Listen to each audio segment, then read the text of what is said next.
Welcome back to the Combo Couch, everyone. Pasta Jar Dooley here. And I'm Fiorella.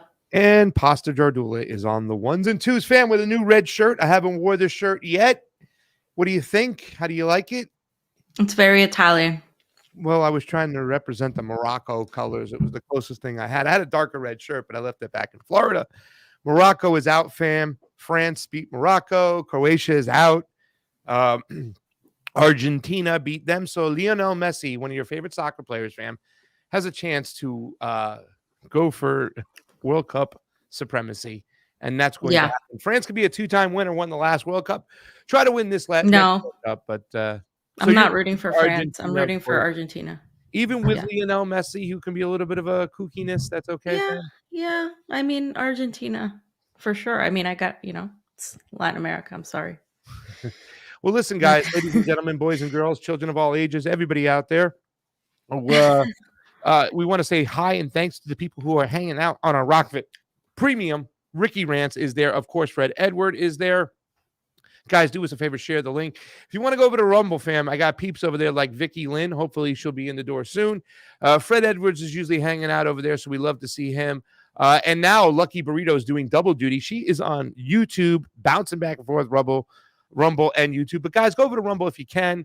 Let's build that platform over there. That's going to be a good platform. I was planning on doing a COVID section today, but I'm not going to because we have a loaded show already. We have the FTX hearings to kind of go over with TLAV, who will be with us in a little bit, of course, as well as fam, the Twitter files. We need to discuss that because this thing is getting spent out of control.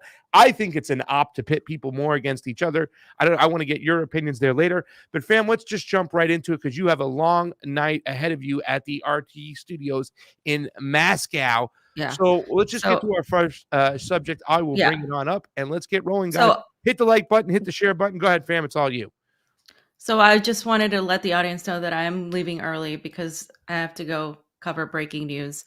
The EU unleashed a new set of sanctions, and these sanctions are directly targeting Russia again, basically going to target Russian media in particular. So that's why I got to go early. So I'm not going to be here very long, but I am going to be here to tell you guys about how the US, Germany, Italy, I believe it was Finland, Canada, the same countries that are funding, of course, neo-Nazis in Ukraine, have sided with being against anti-Nazi resolution that Russia put out. So the U.S. sides with Germany and Italy in opposing this anti-Nazi resolution. This was at the UN General Assembly, and the UN General Assembly adopted this Russian proposal, and the collective West opposed. And I have the list in a second. I'll show you guys. But basically, the final vote was 120 in favor, 50 opposed, and 10 abstaining. So the majority of people were on board with this because the majority of the people are outside of Europe. So it was, the usual suspects, right? Canada, the UK, France, Spain, Poland, Czechoslovakia, Hungary, and 3 Baltic states, Switzerland, South Korea, and Turkey, as you guys know, will be, we're definitely against the resolution. No votes. Moscow proposes this every year. And so this is part of that. The specifics were that it was to combat the glorification of Nazism, neo-Nazism, and other practices that contribute to the escalation of contemporary forms of racism, racial discrimination, xenophobia, and related intolerance. It's really funny that the U.S. voted against this when this is all they talk about. Yeah. Against the Republicans and the right and Trump supporters. They call them fascist every day. These are white supremacists. But when it comes to actually voting for legislation to combat these things that they so ardently, apparently oppose domestically, oh no, because Russia put it out. So we actually had a guest on that I almost got into an argument with because he was like arguing and kind of saying, well, they did it because, they were looking at it from, well, this is, the Russia situation. And he was just giving really dumb reasoning. But there's no reasoning. There's no justification. I mean, if you really care about this stuff, so, what are you doing? And obviously the reason they voted against it is because of Russia, because they're funding Nazis. I mean, they're funding Nazis right now. Yeah. Right now. Was it Putin who said that one day the the West will come back fighting in Europe, but this time they'll be siding with the Nazis or some shit. He said Hmm. something like that a while ago. I don't know if it was Putin exactly. I can't remember. I wish I could write these things down all the time. So much shit going through my brain. But they've talked about it, that one day the United States will return to fight, and they're going to tell you they're fighting for truth and justice, fighting against evil, but they'll be siding with Nazis. They've 1000% sided with Nazis. They've been funding Nazis. And still, fam, you have the confirmation bias from people who play team sports in the United States on a regular basis going, oh my God, Zelensky's Jewish. Yeah. Yeah. Still, fam. Yeah. Still. I Yeah. do have this Still. here that you also put up too as well. This is your tweet, Hmm. fam. Go right into it. Right. So, I mean, there it is, right? They voted against it, including Italy. And one of the things that was interesting, it's like you would think Germany and Italy, with the history that they've had Yeah. with Nazis. I mean, no offense, it wasn't all of the Italian people, it was Mussolini, right? But like, come on. Like, it was there's a list, if in case you guys could need to see it. The red met against, the blue went in support. In support means you're in favor of the resolution. Just to clarify, not that you're in favor of Nazis, that you're in favor of the resolution which condemns Nazism. Yeah. Red means that you're against the resolution. And if you go through who's red, it's literally all of the EU Yeah. and the US, Canada. So, I mean, if we want to talk about, white supremacy here, because the US liberals who have the Ukrainian flag in their bio love to talk about white supremacy at home, but don't really care about white supremacy once it leaves their border, apparently. So it's just, Yeah. it's just the peak level of hypocrisy that we're seeing here. Let's take a look at some of the yellows. People who didn't vote: Panama, Papua New Guinea, Samoa, Turkey, Switzerland, Afghanistan. But you're right. You see the red: United States, United Kingdom, Ukraine, Yeah.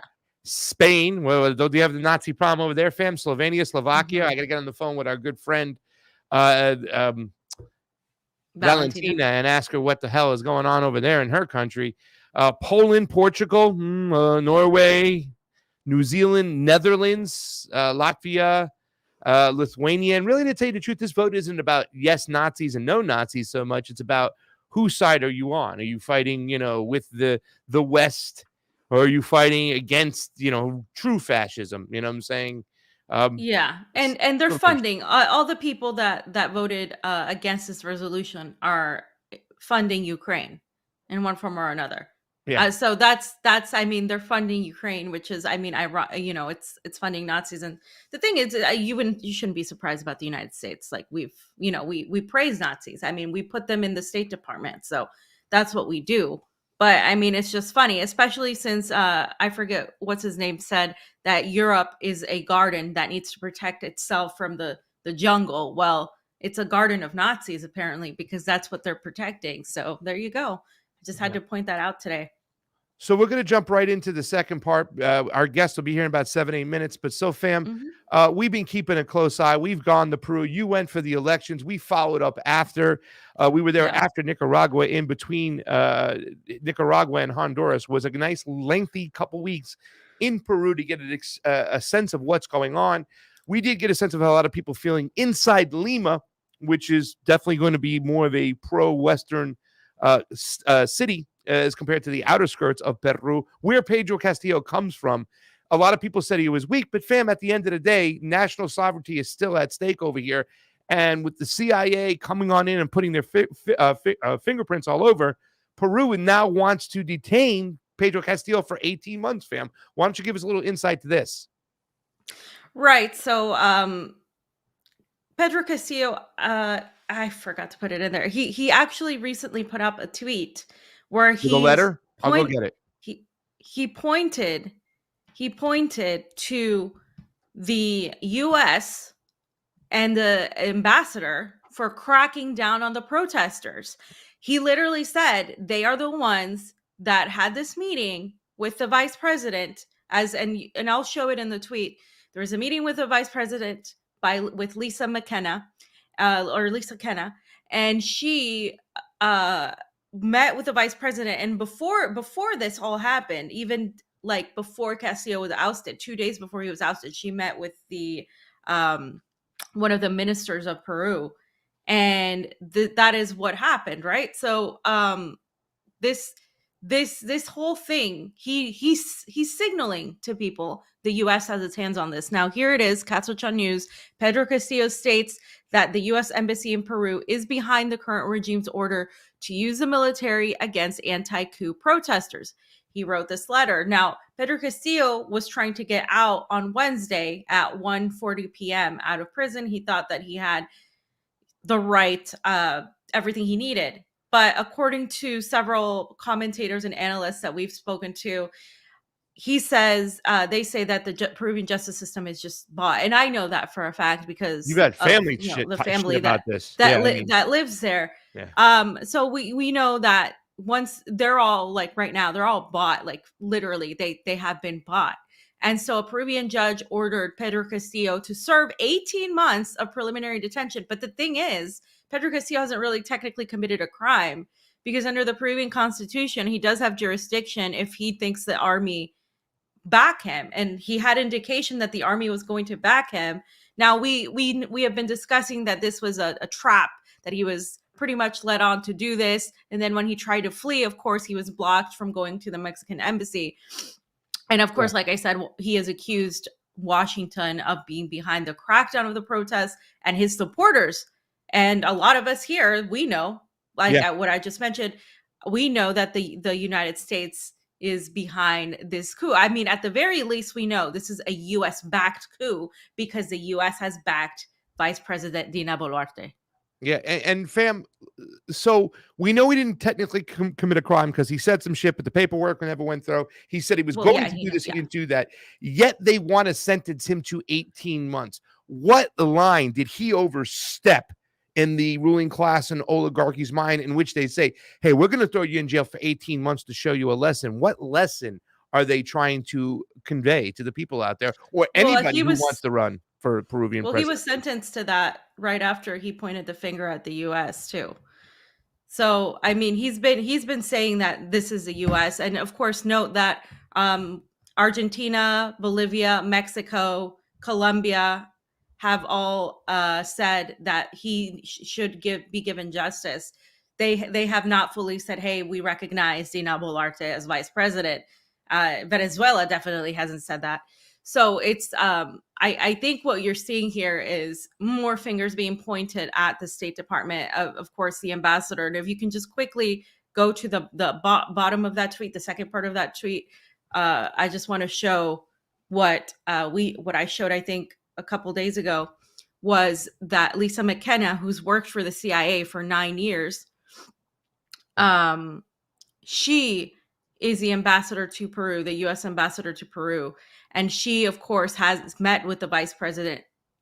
And she, Lisa Kenna, she is the U.S. ambassador to Peru. And she met with Dina Boluarte to offer her democratic backing amid what they called the country's social crisis. And in the video, you can just play the video and I'll talk. She met, there she is. And she's the one that has worked with the CIA for 9 years. She's also been involved in the Pentagon. She's currently actually, I think, still involved with that. And she's been involved in Iraq as well, serving in different functions. And there she is with the vice president. Now, this meeting happened recently, but before that, she also met with Peru's ministers, one of Peru's ministers, and that was before Pedro Castillo was ousted. The U.S. has had their eye on Peru for a long time. We're talking about resources, lithium, copper. We're talking about the fourth industrial revolution. We're talking about these minerals that are going to be so key going forward. He threatened to nationalize the lithium industry. He threatened to gain more of a national control. Yes. And that is something that they really didn't want. Yes. So I believe that there's a lot of that behind this. He also talked about the CIA and the DEA's involvement with the drug trade over there and how heavily they are entrenched. And that's all part of that business too, as well. So there's multiple reasons and why they would want this guy out. He is not one of their regular minions like the Fujimoris. And as we know, the Fujimoris own the congressional body there. They have so many people entrenched over there. And Albert, is it Alberto or Albert? I'm sorry. Mm-hmm. Albert, Fujimori, Keiko's father, who Keiko just ran in the last election, went to jail for 25 years, and they had receipts all over the place entrenched with the CIA. So it's always been, a Western-backed country. Fam, what about to all those people who are crying about Brazil and they're kind of just silent on Peru? What do you got to say to them for those people fighting for truth and liberty? Well, I just think, like, if you're talking about the U.S. backed coup, this is it. I mean, this is it. I mean, if we really care about that sort of thing, right? This is a U.S. backed coup, hands down. Now, Yeah. how instrumental they were inside of it, that's to be determined. But I mean, according to Castillo, according to his supporters, according to the receipts that we see these meetings happening right away, they met. The OAS recognized Dina Boluarte, no questions asked. Right away, Yeah. there was the meeting, of course, with the advisor of Peru before Castillo was out. So I mean, there's a lot of this going on, and you can't ignore that. So those are receipts that you can't pretend aren't there. And right now, what's happening in Peru is the police are fighting with the protesters, and the police have been using live rounds on them, as you can see in this video. So I'm going to mute us up really quick. We're going to play this video, and then we're going to bring in our guest. He is here with us today. Everybody, the last American vagabond is in the house. Last time, I think he was on the combo couch. We might have got a strike, so let's hope that we hold it down. But yet, Elon now, he's come to save us. Take a look. This is live ammunition being used in Peru. By the way, one of the greatest things I've already seen, fam, is somebody's made a great painting of that lady on the indigenous woman on the tarmac flinging the friggin' thing, the rock in Peru with the hat. They made a painting of that as she's flinging a rock at a helicopter. Helicopters that shot at Peruvian protesters killed 3 people on that day. Let's take a look what they're doing. And this is going to get hairy over here because we saw the force on the street. The new puppet government is already implemented, trying to quell and shut down these protests. Take a look, Peru.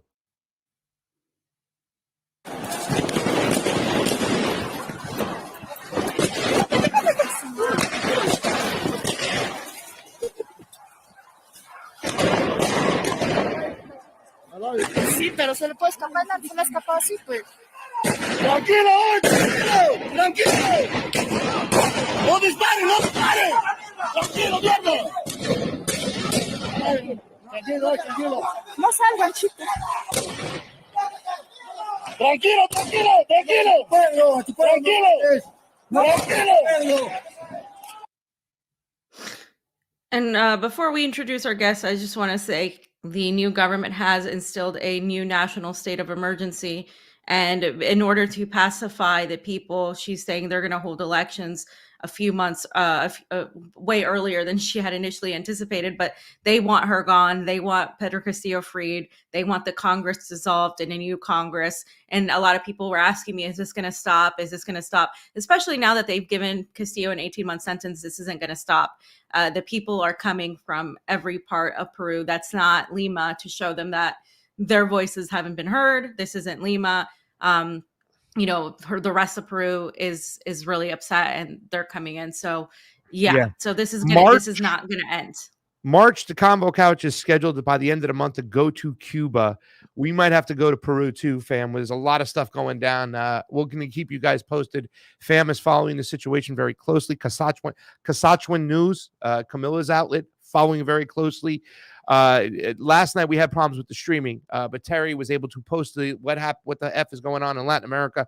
We're going to play a lot of close tension. We have a good eye on this. We have peeps on this, so we're going to bring you the information of what's going on. Fam, let's bring in our next guest over here. I don't even know how to introduce him sometimes because he's just the man behind the plan. And this is kind of cool that this has happened right now. We have him back on the show. We're going to talk about the FTX hearing a little bit, but concentrate also on the Twitter files, fam. We've had a strong opinion about this. The last time this gentleman was on the show, Like I said, I believe the Combo Couch, we might have even gotten a strike. I know we've gotten a strike from having him on before, because I don't know if you want to call him left or right or what he wants to call himself. But when it came to foreign policy, especially what was going on in Israel, this guy's information was amazing. And that's why I think they quelled his voice. It had nothing to do with being a conservative or liberal. It's any dissenting voice or anything that's going to crush the prevailing narrative of the mainstream media, which is simply the stenographers for the ruling class. He is back with us today. You might know him as Ryan. We know him as the Tennessee linebacker, TLAV. He is here on the show today, the last American vagabond. Ryan, how you doing today, brother? Doing good. Thanks for having me on. Tennessee linebacker. I haven't heard that one before. That's good. I know. It was quick thinking. You know, I know you. What did you play? I forgot. You did play a little football at one point, right? Oh yeah, I mean, all the way through high school. I had visions of being something more, of course, as most kids do, even though I was short. But yeah, linebacker, defensive line. Actually, when I was younger, all sorts of things. You were a linebacker, so I am technically right, being that, you know, so you do some work sometimes out of Tennessee. So we got it down. Fam, do you want to start off with any question? Because I think it's best that you set the table on what these Twitter files are. I listened to a little bit of T-Lab's last interview, and man, I mean, we're on the same page here right now, because, you know, I don't want to wear my tinfoil hat here and say this is an op, but I'm going to say this is an op. Fam, can you give a little context of way you feel about the Twitter files, and then we can maybe lead into how the last American vagabond feels about it?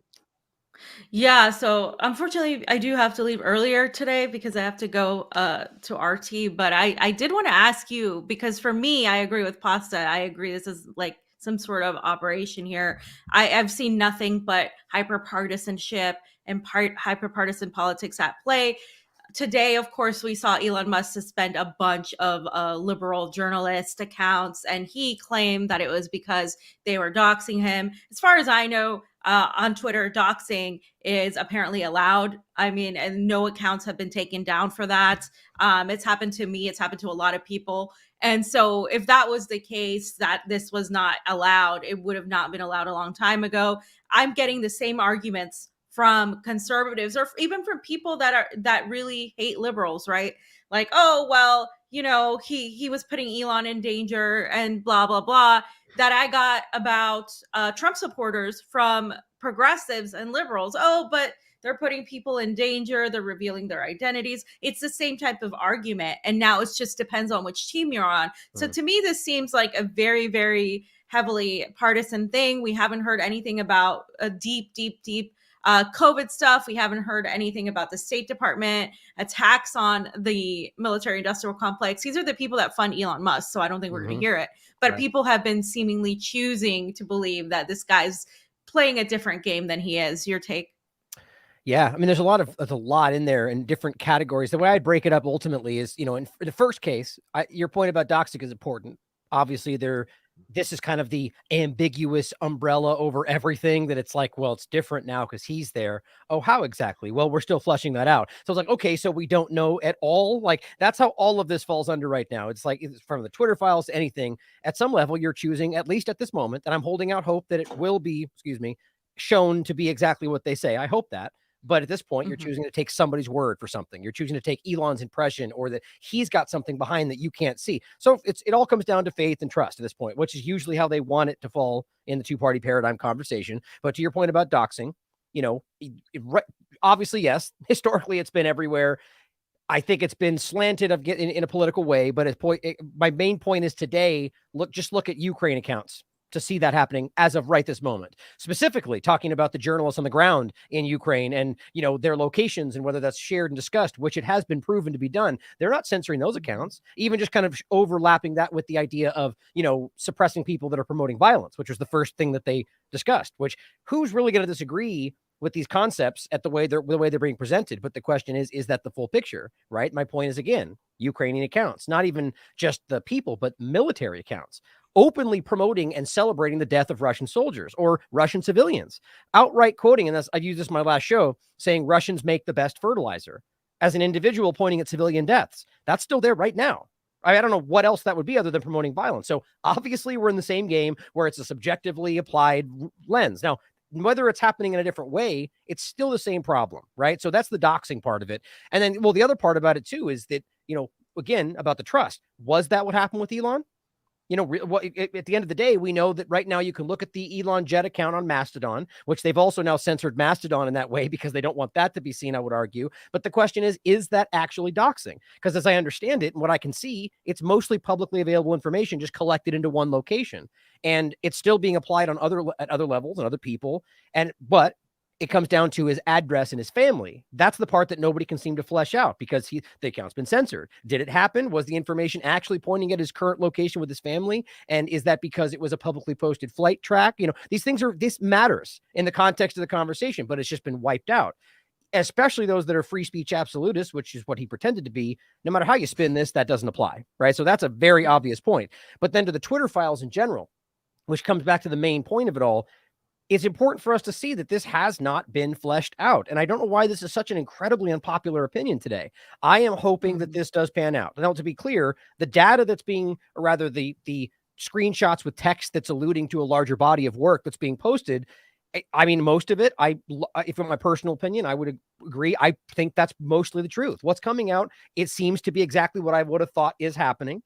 And then most of it, I argue, I think I can say outright that we've proven most of this already before this ever came out, but there are a couple of tidbits. But the real point, as I just had a great discussion with Sam Husseini today about this, because he's being shadow banned as we speak, provably. I just had a live display of it on the show, that it's still happening to a lot of people. People are being censored today, and it's not the journalists we're talking about. That I'll get to that in the next part, but ultimately that the people are being censored arbitrarily all over the place. I just proved it today. So this is such a weirdly subjective framing, and all we get is the lens, the filter of these very specifically chosen journalists. I quite frankly find it a very generous term today to be applied to some of the people involved in this, but at the end of the day, it's still subjective. And then we come back to the other part about this, and this is I just lost it. I'm trying to keep it all in my mind at the same point. You can remind me, go ahead. Otherwise, next question. Well, I just want to kind of piggyback on what you're saying too as well. When you're talking about the screenshots and stuff, Barry Weiss and I think it was Barry Weiss who said, you're not going to know what's going on just by looking at this. We'll tell you what you need to know. And then we also have Elon, don't tell the full story. Yeah. That's crazy. Yes. Then why are you giving them to us? And where are the links? And don't get me wrong, I don't want to diss anybody who takes screenshots. We have a good friend, Amber King, Roar Media. If you haven't checked out Roar Media's Telegram and Fiorella's Telegram, they are going nicely and they are awesome. They are lit.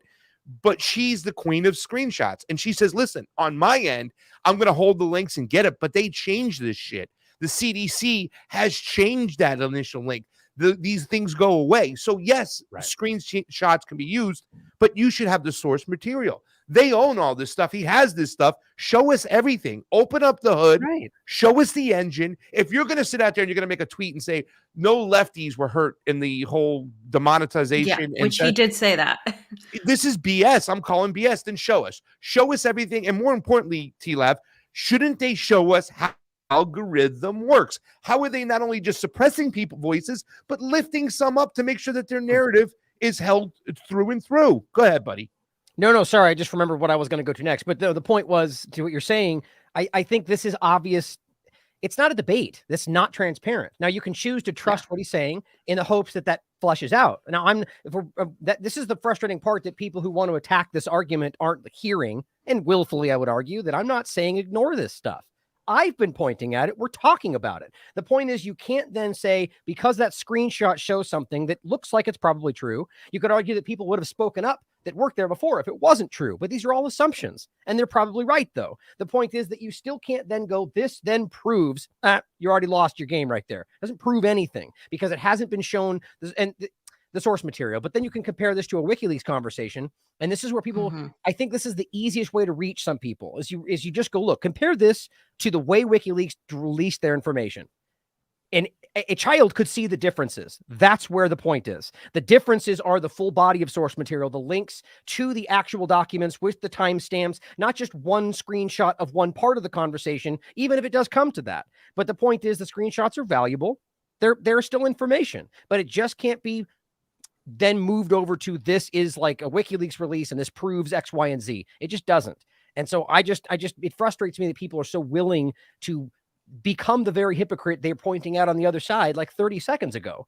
Whether now Yeah. we have right basically supporting the idea of, in some ways, I'm not saying all right, because I would never broad stroke an entire group like that, but there's a lot of people on the right that are now essentially cheerleading the censorship of hate speech because they're saying, look, he is removing it. You guys are lying about him. It's like, well, what happened to the argument that wasn't supposed to be happening? It's just, people get so quickly caught up in all of this, and it's very politicized. What I was going to say before was to then logically take it to the next part of it was not just the average people, but then what you mentioned, the mainstream journalists that are being censored today.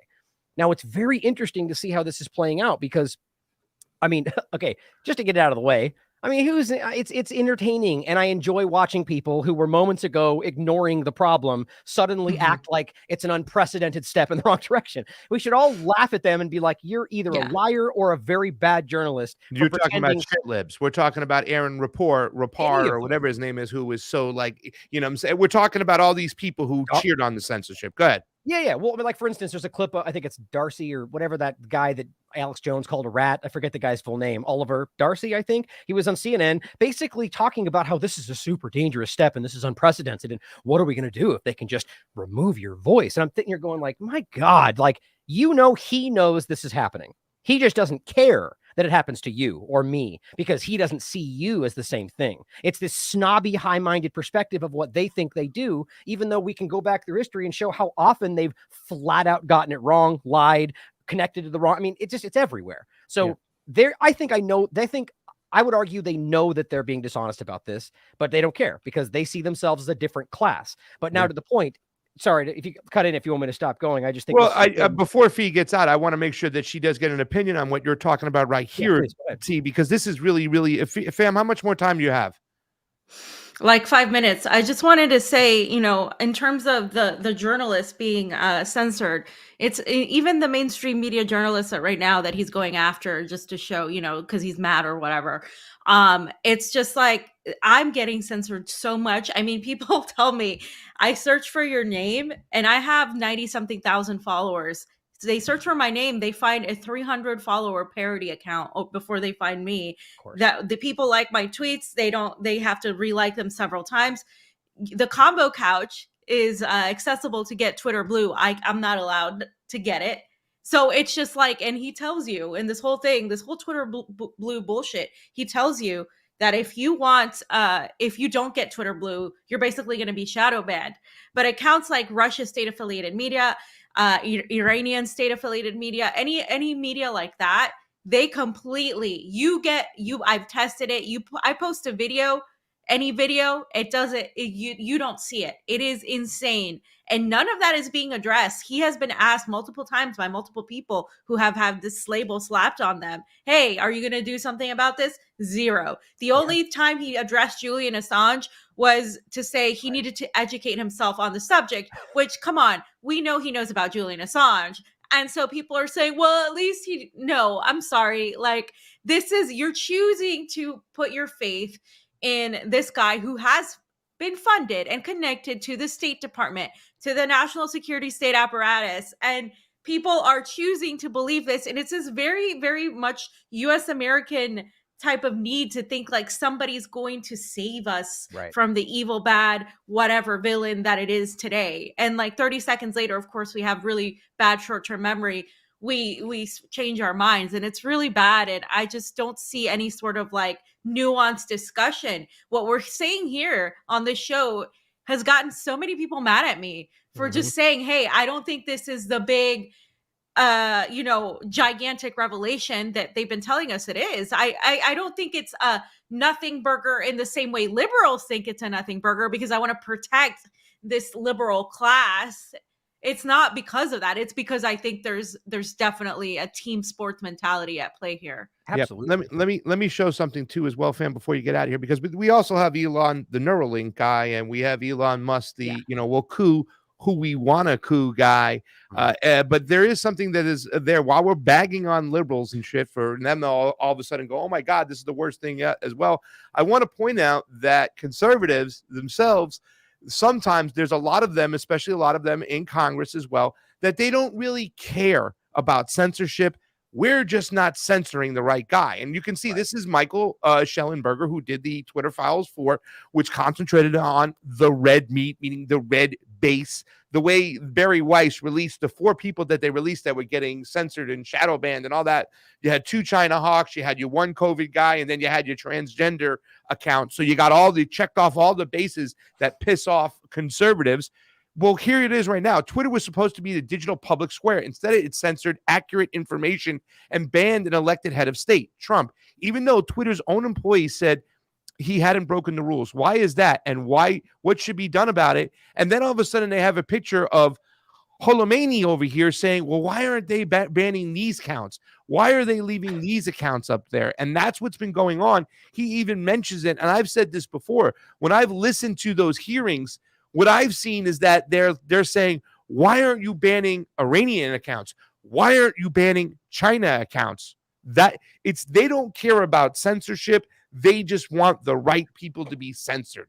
And that's what's going on over here. Yes, right. But I still like to argue that I think that there's a much more nuanced argument that's just not being allowed to be discussed. Like what you're saying, what you're seeing on social media, I think is what anybody out there who's making a genuine effort to have this conversation is being put into that corner. Now, I could be wrong, right? As always, I want to just keep open the possibility that maybe not most, but a lot more than we realize that people are poking through this. Even people like, again, Sam Husseini is a very prominent guy, and he is being I've never seen the kind of shadow banning that I just saw when I did it live on this. Right now, he put out a tweet. If you retweet or comment or share anything from him and go back and look at it, it says the tweet's not available. I mean, it's the most consistent thing I've ever seen. Sam Husseini. Yeah. Yeah, I mean, it's really, I can hear it. I have a video I can bring up for you if you want to see it real quick. Please do that, and I'll give you the share thing. Fam, why don't you get on out because you got to get to work. Let everybody know what they can find you, what they can expect from tonight on the RT news desk. Yeah, we're going to be talking about the new list of EU sanctions on Russian journalists, Russia's state media affiliations, and such. So when we're talking about censorship, there's more coming. So the broadcast will start at 1 a.m. Moscow time, which is, I believe, 2, or is it 2 p.m. your 2 time? p.m. Yeah, Pacific time, 5 p.m. Eastern. So I'll see you guys later. Enjoy the discussion. Fam, have a great one. Yeah, that's interesting. I mean, it's the same kind of point. And I guess the question would be whether or not then, if there's some kind of a governmental-led argument about why X, Y, and Z should happen, whether Elon will do it. I argue absolutely, or whether it's just done through a different lens. But anyway, so the point was, actually here, if I have that video, I think I do. I think this is the one. Yep. Yeah. So you can see, and this is just a video recording, and you can try it for yourself right now. And you can see the camp down there from Anti-War doing it. Everything under the comments is showing the same thing, and test, and you scroll up. No, not available. Right. I mean, it's consistent as I've never seen it like that. I've seen similar problems, but then you refresh enough times and it pops up. Not with him. Tell us who it is and why they're censoring him, in your opinion. Well, I mean, again, I would guess it's Sam Husseini, who is an activist, independent journalist. Right. He's an activism in the pro-Palestinian space. And that's obviously one of the problems, I think. I mean, Barry Weiss is very anti-Palestinian. I mean, yes, there's no Zionist. Yes. And there's no way you can have an honest conversation where people who have very clear biases and they're going to, put the information through that. I mean, what's interesting is you can look at Barry Weiss's track record, which I did before, her own Twitter account, and you can see it's very, very, very anti-Trump, anti-Republican. I mean, which you would have expected. She used to write for the Washington Post. I mean, she's the one that called Tulsi Gabbard a sod toady and didn't even know the meaning of the word toady. Right. And there's a lot more worse things in that interview. And it's very clear that she was just, going along to get along and getting pat on the head by the people in her circle. I mean, either way, the point is now these are the people that are, I guess it would look like they're showing you the other side of the argument, but this seems very controlled to me. And I mean, it's almost like they pluck these people out intentionally to make this look a certain way. Now, again, these are all my opinions, but well, let's piggyback on those opinions, because I'm going to give my opinions here right now. Mm-hmm. Why? What are they trying to do? I believe Husseini's article was the Trump is the other side of the other side of the thumb of the establishment, or what was the name of the article? Opposable thumb. What he was saying is essentially that whether Trump, and this is the point we made in the interview too, where Elon or Trump, whether they know it or not, their actions are directly leading to the exact opposite one that they state they're trying to accomplish, and is exactly what the establishment has always wanted to accomplish. Like annex, the Golan Heights discussion or NATO. Basically, example to make for people to understand what we're talking about is Trump came out and was aggressively against NATO, right? Worse than NAFTA, whatever his comments were. Then what happened? Well, directly from there to where we are now, NATO's gotten more funding from Europe, more funding. And so it basically, if the establishment had come out and said, look, we want more funding for NATO, but how do we do that? If we come out and ask for it, people are going to say no. So insert Trump.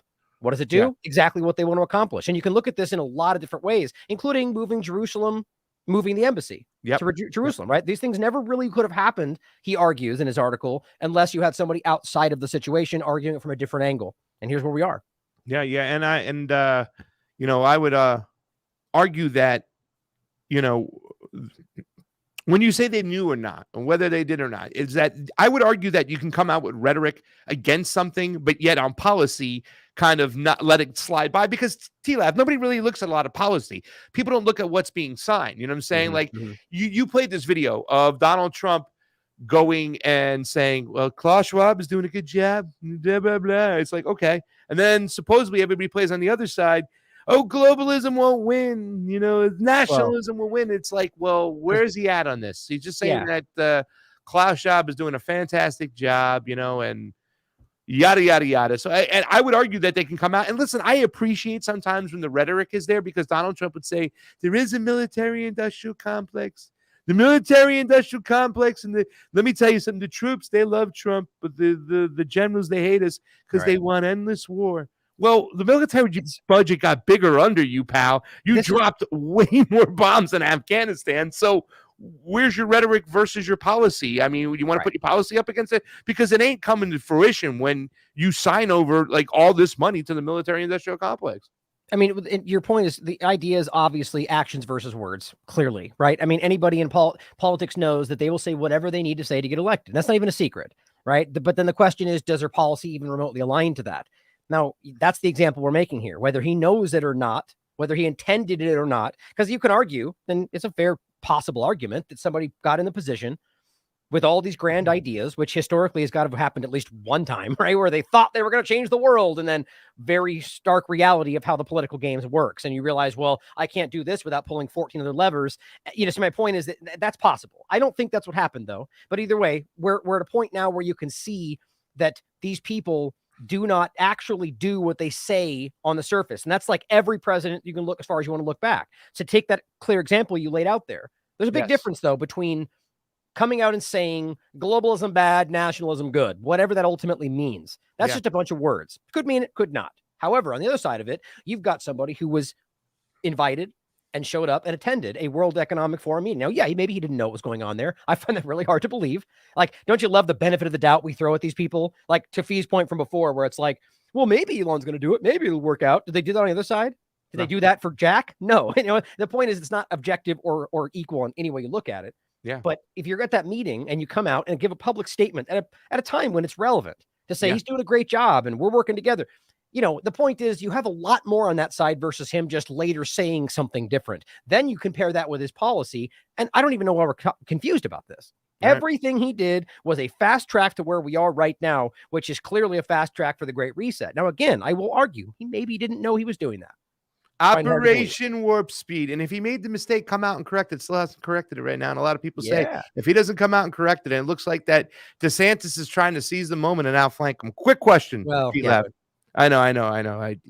You do not, Fiorella and I do not like Ron DeSantis, and we can go into it deeply too as well. Let's not forget, he said that go ahead and get your vaccine. This is Ron DeSantis. Most people in the hospital are either unvaccinated or partially vaccinated. That's some nefarious stuff, and you know what you're doing. You're misleading the public there on purpose. And if you didn't know, you shouldn't be fucking running Jack. You know what? Twitter. When did he say that? When did he say that? He said that before he had the new attorney general. What date? What was it? Just I'm curious because I will always give someone the option to become aware of the problem. Like, because I go ahead. He did come aware of the problem, and he changed his old tune and whatnot. But okay, so the interesting part is now what I was going to add is that we have this recent meeting where it's very concerning. There are people like Brooke Jackson. Or Ernest Ramirez, I believe. These people were removed from the meeting when they were invited to speak. Now, some people are going, well, maybe they didn't have the time, or it was very strange. And Brooke Jackson is outright, she's calling out Ron Johnson and DeSantis, basically saying, like, I don't trust you right now with what you just did to us. There's something nefarious going on here. Now, that's just one person's opinion, but I hold Brooke Jackson in pretty high regard. And so it's interesting to see that dynamic from somebody who is clearly on our side. I mean, again, question everything, but her actions have clearly shown you how she's fought against this narrative from the beginning. Remember, we were the first ones to interview her, right? And it's come a long way since then. So I want people, at the very least, just be cautious. Don't question everything. Question everybody. Well, the thing is that when you look back at that with DeSantis saying that should leave the door open to question stuff and not just blindly saying, oh, he was the best on COVID and that's that. Yeah, he might have been the best on COVID because we had a bunch of freaking terrible governors who just went walking along with everything put in front of them. And really quick question. And it's kind of funny too as well, because you're talking about somebody who wasn't allowed to speak. As we get into the next FTX hearing part, Maxine Waters tried to end the hearing early. Yeah. Somebody jumped in, but everybody's laughing at it, and there's a reason why, because he's the only one who mentioned a certain bank that nobody talked about. So maybe he wasn't meant to speak, and Maxine was trying to wrap it up so people wouldn't start connecting the dots. Quick question, TLAV, your personal opinion, and this is just your opinion. Twitter files, A, meant to show transparency and regain trust back in the public. B, meant for a divisive red and meat to pin people against each other. Or C, something I'm not thinking of. Your opinion. If I had to pick between, I mean, there's a lot up unspoken, but I think if I'm picking at this point, it seems pretty clear to me based on where we are with the censorship. And by the way, I'm going to try to do a show after this that goes through that whole thing in depth, so those who want to jump over and watch me go through more of the Twitter stuff, I will be doing that today, which is just so frustrating to me, to be quite honest, because I don't know why this continues to take up my time and attention, but it's important. It's important because I believe it's, listen, I go around this world and I see what I see in Brazil, and it's driving me crazy, TLAV, because they won't let me get on any of their shows now. Bannon will avoid me. Alex Jones, Tucker. I've written to Tucker 3 times. Supposedly the same people who go on Bannon from Defeat the Mandates. I've been in Defeat the Mandates. I spoke at the American the Patriot Project. I have DM'd directly Matt Turmond, their point guy, who's got a lot of questionable issues about him. I've emailed him because he's following me on Twitter, and I reached out to him and say, how about we have a nuanced conversation about Brazil when the time is right? Keeps pushing me off. There is an anti-communist push over there, which is totally meant to divide the people. I think it's that, but it's totally also meant to divide the people, and that's what this Twitter files is. In my mind, is to be part of that. Let's divide the people. I'm sorry. Go right ahead. Yeah. No. Sorry. I thought that's why it's important, though.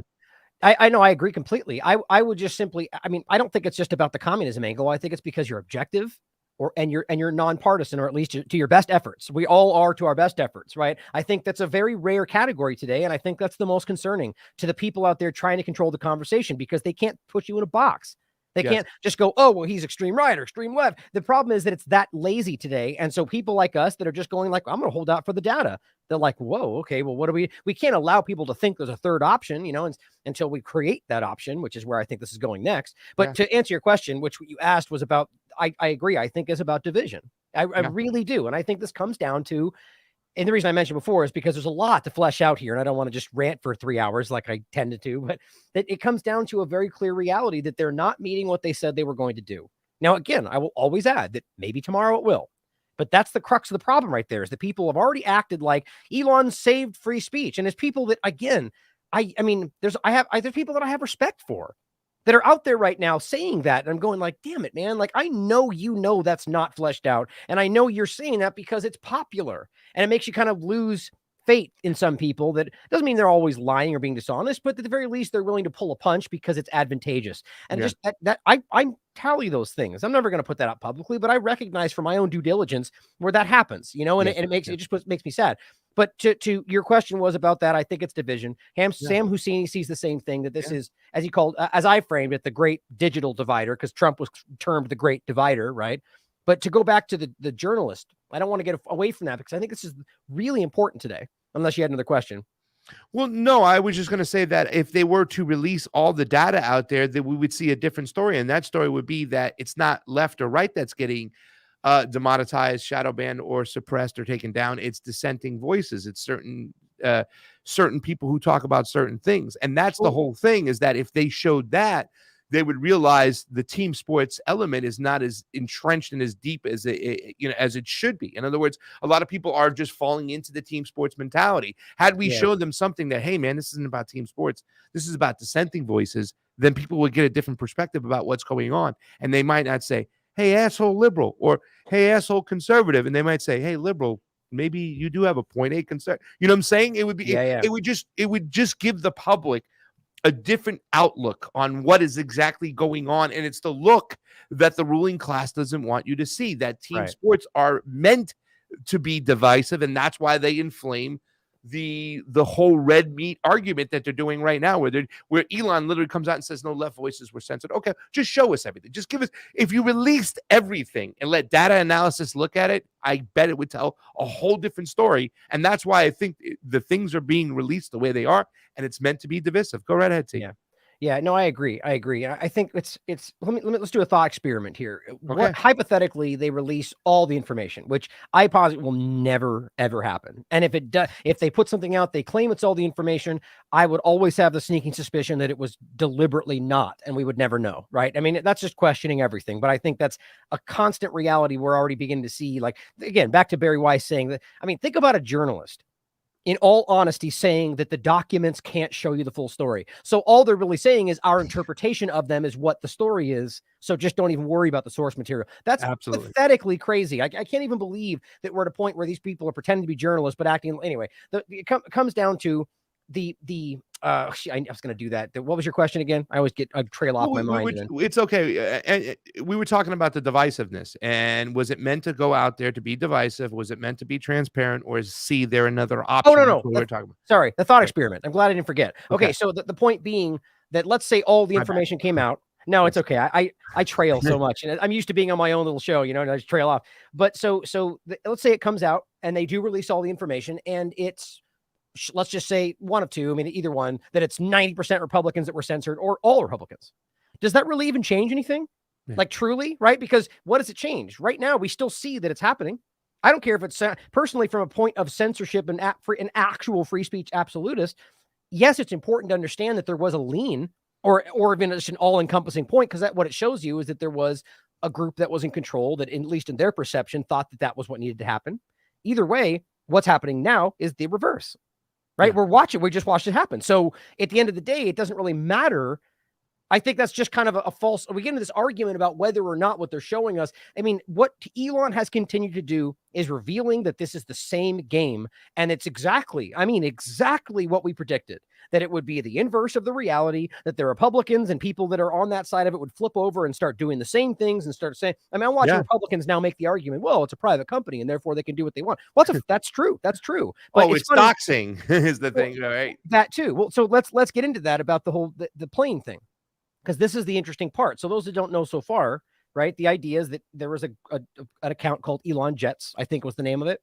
And he came out early and was like, as much as this is inappropriate and whatever else, I have I forget, I'm paraphrasing, basically said that he's dedicated to free speech, therefore he won't censor that account. On the record, everyone's pointing at it. So then something shifts. I don't know why the decision-making process went down. His argument is there was somebody following them. There was this video about a guy in front of somebody's house with a camera, with a mask on. It was being set up, and possibly the truth, that somebody was using that information to, harass his family. So that's the way this is being set up. Then all of a sudden we see that account get censored. We see a Mastodon account get censored that's pointing at that. And then we see other accounts around it being censored. Then we see all these journalists get censored. Right? These mainstream people, which again, I laughed about. I said, that's great. That's hilarious to see these people get censored after they act like it hasn't been happening and then now act like it's unprecedented. But it's still censorship. And we can be able to say both those things. So as it flushes out, it appears that there's some questionable stuff here. Was he actually doxxed? Did that information actually reveal things? Like, he keeps harping on my address. Now, I don't know if that actually happened, and I don't think it's been fleshed out just yet. So all it comes down to is this sweeping censorship based on people that were reporting on the story, sharing the link of that story. And by no means am I defending these people that are wildly hypocritical, but I'm taking the objective stance because it doesn't matter who we're protecting or discussing. We are objective. We are doing our best to be honest, as much as I love to see them get a taste of their own medicine, right? So the question all comes down to whether this is doxing, whether that is the case, and whether they then added to that by discussing it. But all said and done, what if it was doxing? Yeah. Right? Well, here's the thing. If he came out and said doxing across the board is going to no longer be allowed, then I'd be cool with it. Like, but he just seems like he's protecting himself here. Yeah. But, you know, I mean, doxing is terrible. They put Fiorella's parents' address out there. My mom's address was out there. They put Fiorella's personal information. Ken Klippenstein did that. So now listen, if you're gonna ban doxing, be specific about what it is and do it across the board. Don't just protect yourself. Is it right now and was it before? I don't know. I mean, because to be quite honest, I don't put much stock in what they write down. Klippenstein never got in trouble for doxing. The people who doxed us never got in trouble for doxing. So not the same question, really. I mean, like, the point is does it list it in their terms of service? We know they never. That's my point.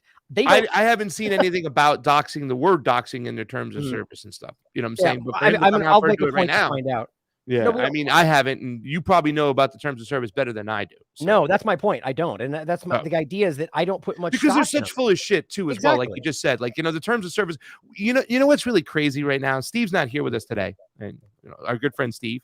TLAV Tuesdays, by the way, if you haven't checked it out, come check it out. My favorite day of the week is now Tuesday. We have amazing conversations. We had Dr. Peter McCullough was on earlier this Tuesday, which is great. Steve's YouTube has been taken down. He hasn't really been posting anything there for so long. Now, a lot of people, I was going to give a little tribute to the same progressive Debbie at the end of the show who passed away, was an election integrity activist. They literally took her speech down off YouTube. Now it might be back up there, but the YouTube link, the one a lot of people were sharing, was taken down of her giving a speech about election integrity. YouTube, which was one of the best resources out there for independent media, for guys like myself to get along with Fiorella and start an independent news channel. YouTube was out there. It was one of the best things out there. They're getting away with bloody murder right now while all the attention's on Twitter.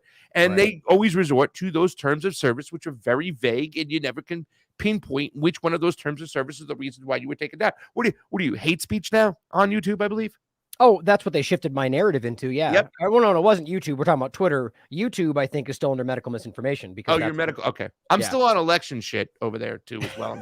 I reapplied, and you know, I mean, that's the terms of service. I'm not allowed to put out any false information about elections, and my information is different than the State Department, so therefore it must be false elections and stuff. So, but here, yeah. I did find something. I mean, so here, as I can see, if you can bring the screen up if you want, or was it the wrong one? Yeah. No, you got to change. Is that yeah? Oh, here, I'll just do this. But so basically, it does look like. Here we go. There's a new post as of December.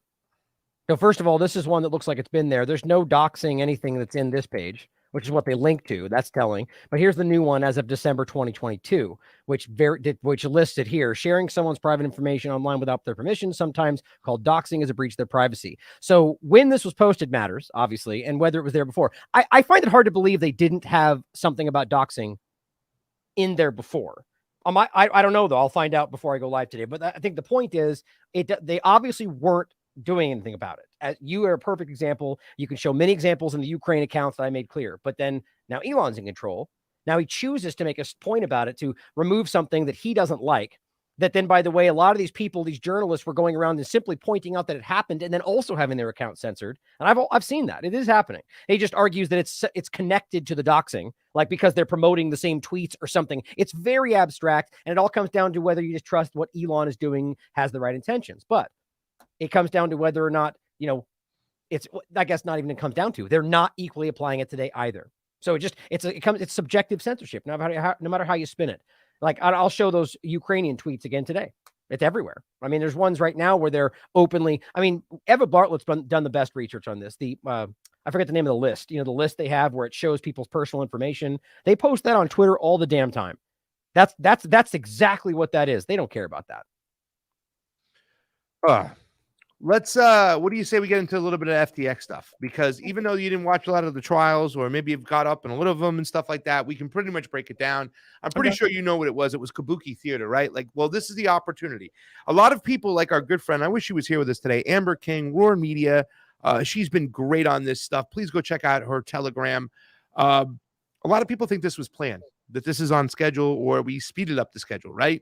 The fact is that they have to move people. Some people feel that the fourth industrial revolution is about moving people into CBDCs, central bank digital currencies, and eventually trying to collapse and crash the crypto market, getting all that money out of the hands of the plebs, the regular guys like me and you, or anybody else, the 99 percenters, and making it available for where all the whales can mop everything up, then taking off the off ramps here in the United States, making it almost impossible to turn it to fiat, and moving us in the direction they want to move us into. So we have a lot of things going on. So you can imagine this whole hearing. I brought only a couple clips. I have a ton of clips here, but I'm going to just play a few. Yesterday was the Senate, right? So the Senate went the day after the House. The House went one day, where Mrs. Reclaiming My Time, who all of a sudden Maxine Waters shifted her whole energy. It used to be like, well, everything's on the table for subpoenaing him, and we see the pictures of her taking pictures of Sam Bankman-Fried and blowing him a kiss too. I'm glad he's going to be held accountable and stuff, right? Yeah. To she changed her whole attitude. So the whole kind of idea that this was about helping the people out and exposing what Samuel Bankman-Fried did and FTX did for the benefit of the people to find out what's going on. Only Kristen Sinema in the Senate yesterday really, really went out there and said, well, who really got hurt here? Who lost the money? Oh, the regular guy. So why don't we concentrate on the regular guy? You know what I'm saying? But a lot of this too, TLAV, was about taking the opportunity during this whole crash, during the muddy waters, and make it look like this is about crypto as the problem itself. Right. Let's crash crypto itself. Crypto is an avenue for criminals, rogue countries, which a lot of the Democrats, including Elizabeth Warren, who I'm going to play right here, right now, expose themselves. Not only are they imperialist, but they're also just in the bag for the banks and whatnot. A person who came up that got involved with politics because she wanted to stop the banks and protect the little guy. Well, a lot of senators, I know, right? It makes you just freaking laugh. A lot of senators, a lot of congressmen use this as an opportunity to go after crypto and make it look awful. So therefore they can get rid of it, regulate the hell out of it, and take a tool away from the working class. Let me play a little bit of this right here. We'll stop this and we'll get into it. And let me know your thoughts. This is Elizabeth Warren. She's the one. She's sent out there, right? She's the virtuous one. Because even the witnesses they had in the Senate today, other than Kevin O'Leary, which I wanted them to see, which Kevin O'Leary was like the only advocate for crypto today, when he's been kind of wishy-washy and fence sitting. And I've said the guy should be locked up until we figure out what role he had to play. But I mean, literally going after it from everything from the energy point of view to the nefarious, it's being used by criminals. Let's take a look at our favorite congresswoman, or excuse me, our favorite senator, Elizabeth Warren. Take a look, guys. Share it, like it. We're on Rumble. We're on Rockfin. We're on YouTube.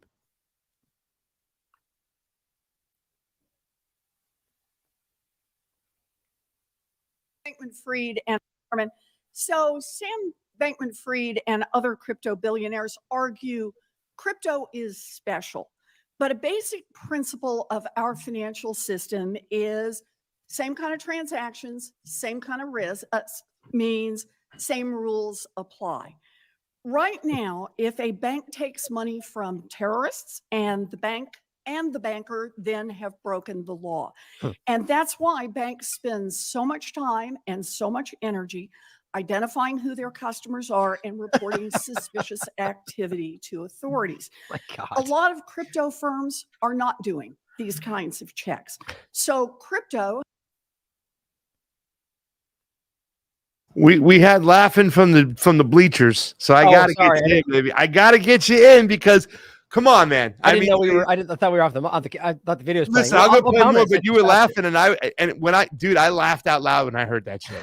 Well, it's like, this is Elizabeth Warren now propping up the bank, saying these crypto companies got to be more like the banks. Your thoughts so far, right out of the gate? Well, just the point you made is this is how ridiculous. There's two possibilities here. Well, I mean, I shouldn't say that. I mean, there's plenty. The point is she's either so ridiculously out of touch and maybe was never fully in the loop of what was really going on that she doesn't realize how ridiculously hypocritical it is for her to essentially back up the bank's due diligence on things like this as somebody who started her career the way she did. I mean, that's just as dumb as it gets. Or what's the second? Well, I mean, again, or the point is she could be ignorant of it, or she's completely laying shade around something that they're all completely tied up in, right? That's well, go ahead. What do you think? What's the third one?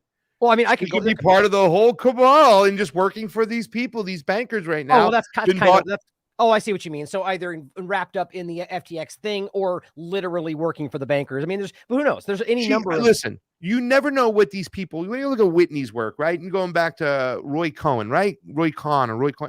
What were their objectives? It was to get them to move them in a certain direction by holding certain actions over their heads. They can get to anybody. They can get to Bernie. They can get to Elizabeth. And now it's like, Elizabeth, we got your whole family here. We can do this. We can do that. You are now going to work for us. You know, she's a progressive giant, right? Certainly possible. Certainly possible. Certainly possible. And her rhetoric, I mean, it's completely changed, TLAV. She got involved because she wanted to stop seeing this is what she said. And now she's completely on the other side of the coin. Yes, because see, this is the thing. Look, is it possible that there was some kind of coercive action? Of course, but there's nothing to indicate that. It's not saying it might be flip of the coin for all I'm concerned. All I'm saying is we don't have any like tangible evidence, so that would just be a guess. My point is, we don't even need to guess like that. As much as that's just as likely as anything else, because I don't trust any of these people. It's more than likely of anything else I would pick that she's never been on your side, that she's never cared about what she said. And this is just yet another politician playing a politician. You know, I mean, that's what these people do. But so the thing that I laughed about was the fact that, I mean, listen to how dumb like what she's saying is arguing that the banks who have been caught more than literally anybody that have been caught for human trafficking, for drug trafficking, for everything you could talk about in the context of using money inappropriately, for human trafficking, drug trafficking, is everywhere. I mean, this is not every, or how about just pointing at things like the 2008 collapse, which we now know wasn't actually what it looked like, right? This is a set up thing to happen. They all cashed out. They got more money. They didn't give it to that. It's the same thing happening with Ukraine and the COVID-19. We're being scammed every possible moment. And for her to stand up now after all of what we just saw and make the kind of statement like that banks do this, so therefore we know it's possible, and act like the only problem is here. I mean, does anybody believe that? I mean, even her supporters must think that's absurd. It's laughable. Let's play a little bit more because I want to get to the part which he goes after rogue countries. Let me set the table for countries we want to invade. Has become the preferred tool for terrorists, for ransomware gangs, for drug dealers, and for rogue states that want to launder money. In 2021, at least $14 billion in digital assets went to criminals. Now, that's a lot of drugs and a lot of ransoms and a lot of bombs and a lot of nuclear materials, but it is likely only the tip of the iceberg. A new report finds that one crypto exchange alone helped launder over $10 billion for criminals and countries like Iran. Even so, the crypto industry continues to take the position nothing should change. Yeah, I want to make sure we got in there that she's mentioning Iran, North Korea, and she also said some stuff that was really just alarming. That's a lot of nuclear weapons. I mean, she's fear-mongering right now to say that crypto is going to be used specifically for these rogue countries, and so she's talking to a lot more than just a progressive base. Because then she'll eventually get into the energy source. She'll make sure she hits all the freaking talking points against crypto. But I mean, your thoughts on what you see right away with this right here out of the gate, because this is really much just a micro of what the majority of the congressional members were doing to go after crypto, to try to sack it, to either get us into their own central bank digital currencies, or just make sure that their monetary system is the only one that anybody's using here in America. Yeah, it's an insult to people's intelligence to pretend like, you know, it's a currency, right? So that currency that buys bombs is less dangerous than that currency that buys bombs, right? That makes sense, right? Like, what a childish argument. Now, of course, their argument is, well, fiat. Well, just to make it clear, my stance here. If you're going to pretend that fiat currency does not do the exact same thing, you're in fantasy land. I mean, right now, beyond a doubt, the majority of what she's pointing at happens through the U.S. banks, through the governments, under a guise of fighting for freedom, under a guise that we're look at this. I mean, think of it like this. The guy that just got sent back to Russia, which is just that absurd dynamic. Give us back the cannabis basketball star, even though we're arresting people for cannabis right now in our country. But that the guy that they let back, the merchant of death and so on. Now, look, I have no support for any arms dealer, right? But think about the insulting nature to call him some kind of terrorist, call him some kind of whatever they want it to be, when it's the same. It's like locking up Lockheed Martin in Russia and acting like they're a terrorist group. Well, you could argue they are. right? But it's the same game. They're merchants of death. They are arms traders. It's no different if you're selling it to some guy at the corner or if you're doing a mass deal with some government that you're working with through the U.S. government. So the point is to argue that it's $10 billion. Do you know how minuscule $10 billion is in the scheme that she's you do, right? How many weapons and how many drugs and how much human trafficking? It is we're talking trillions of dollars, and we're going to point to 10 billion and say, oh my God. I mean, it's just insulting. Yeah. I could go on forever, but this is great here because I'm going to play this last part of Elizabeth Warren because you hit it on the nose. I want people to concentrate on the fact, and people say this all the time, well, crypto is used for rogue states to get around sanctions, and well, some of those states aren't rogue states, and they have a right to survive, and they're using crypto to buy. None of them are rogue states. Nobody gets to decide who is a rogue state exactly. from another state. I mean, it's absurd. Or it's used to give drug dealers and criminals money. Take a look at this part, T. You're going to love this. And the financial system say no. Right. Okay. So, Mr. O'Leary, I know that you are a big supporter of crypto, even after you lost $10 million in FTX's collapse. But you are an experienced investor. So let me ask you, do you believe that the potential benefits of crypto are so promising that we should accept weaker anti-money laundering rules and weaker compliance from crypto firms than we require from banks, from brokers, and from Western Union? No, I think we should apply the same regulatory structure that we apply to existing trading of stocks and bonds on exchanges tied to broker-dealers. That is not complicated. It's already been implemented in other countries. And so, and I take issue, Senator, with your concept that it makes it easier to do money laundering. Currencies have been used for drug trafficking since the 60s in the American dollar when it was thrown out of a Piper aircraft in a duffel bag. The American dollar is also used by bad actors all the time. Mr. O'Leary, I appreciate your point that everyone tries to engage in money laundering. That's what terrorists do. That's what drug dealers do. And that's what states like Iran and North Korea have done. The only point I'm trying to make is, should the same rules against money laundering apply to crypto in the way that they apply to banks, to stockbrokers, to credit card companies, to Western Union? I think your answer to that was yes. Is that right? No. Mr. O'Leary, you have 30 seconds. Keep your answer short here. It's not yes. I'm just saying if you know your client rules on both sides of the transaction and use a crypto such as USDC that is regulated, you solve this problem, Senator, overnight. Well, I appreciate that you want the same kind of rules to apply to everyone, and we can talk about what's needed to make that happen. That's it. That's incredibly important right there. Right up until the end, I was thinking maybe this Kevin guy is actually seeing, okay, there it is, right? Oh, all this is all the games and bells and whistles. And if we just put in the U.S. backed central bank, because they just pushed this out, it's USCD, right? Is that the acronym? Yep. Right. So it's just like, it's such a that's a short 4-minute problem reaction solution right there. Boom. Right there. Right there. All of a sudden, if we just regulate it properly, then we won't have this problem. But, I mean, first of all, let me just give this comment for Elizabeth Warren's performance. But that was the micro of the macro. It was a device used to cheat people. And like I said in the Senate, and I'm not going to bring her up because we don't have much time, and she appeared via camera, and the sound is a little wonky up and down. Only Kristen Sinema in the Senate pointed out the fact that, hey man, why don't we concentrate on who got screwed here? Who got screwed? Oh, the customer, the Joe Schmo, the regular guy. And all this theater is going on is to say, hey guys, a pleb, you ain't getting shit.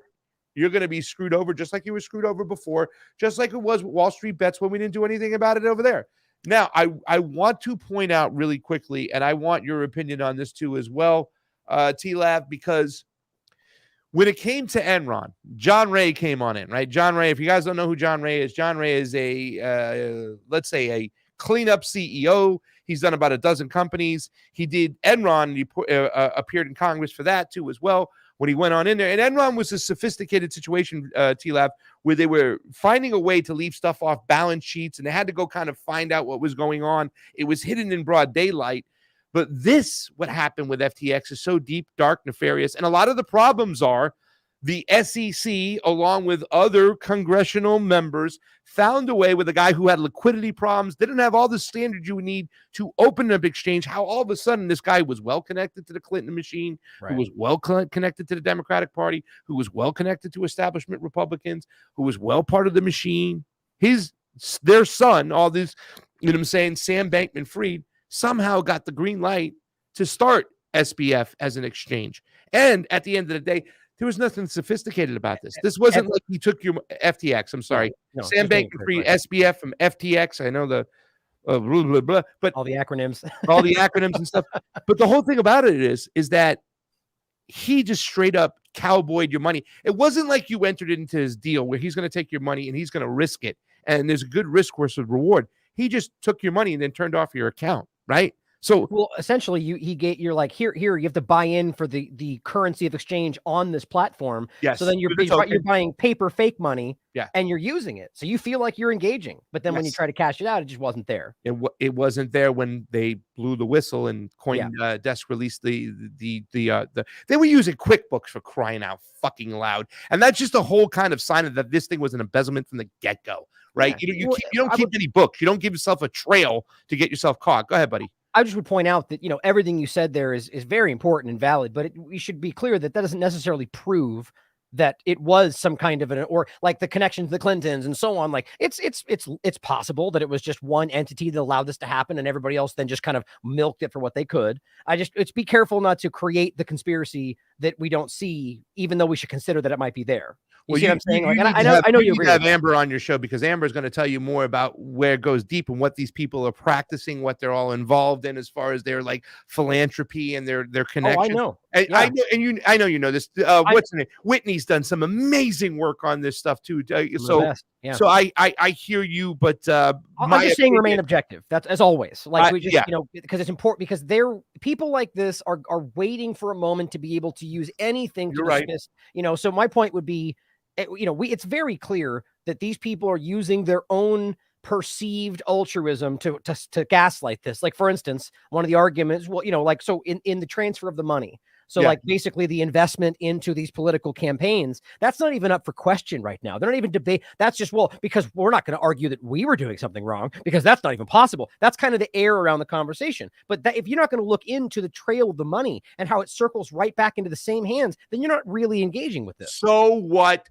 TLAV that in the House, 10 out of 11 committee members took money from FTX. That doesn't mean anything. Who cares if half the Congress that was in that chamber took money from FTX? It has no relevancy on what is actually going on. It's the clutch the pearls moment. Like instead of going, well, sure, if it's obviously not a problem, like that's if from any investigatory standpoint, that's like the very first place you would look. Oh, you all got money? Well, let's look into that just to make sure it's not involved. But the fact that they clutch their pearls and go, how dare you suggest we would do that? And then it doesn't happen. I mean, that's in my mind. I was like, well, that's probably where it's all happening, but I don't know for sure. The chat's going crazy everywhere, and I love it and stuff like that. Let me just point out the fact that Sam Bankman-Fried's girlfriend, Caroline, I forgot her name. Her dad was Gary Gelder's boss, who's the head of the SEC. You know what I'm saying? There's connections all over the place. Yeah. It's really, I don't know.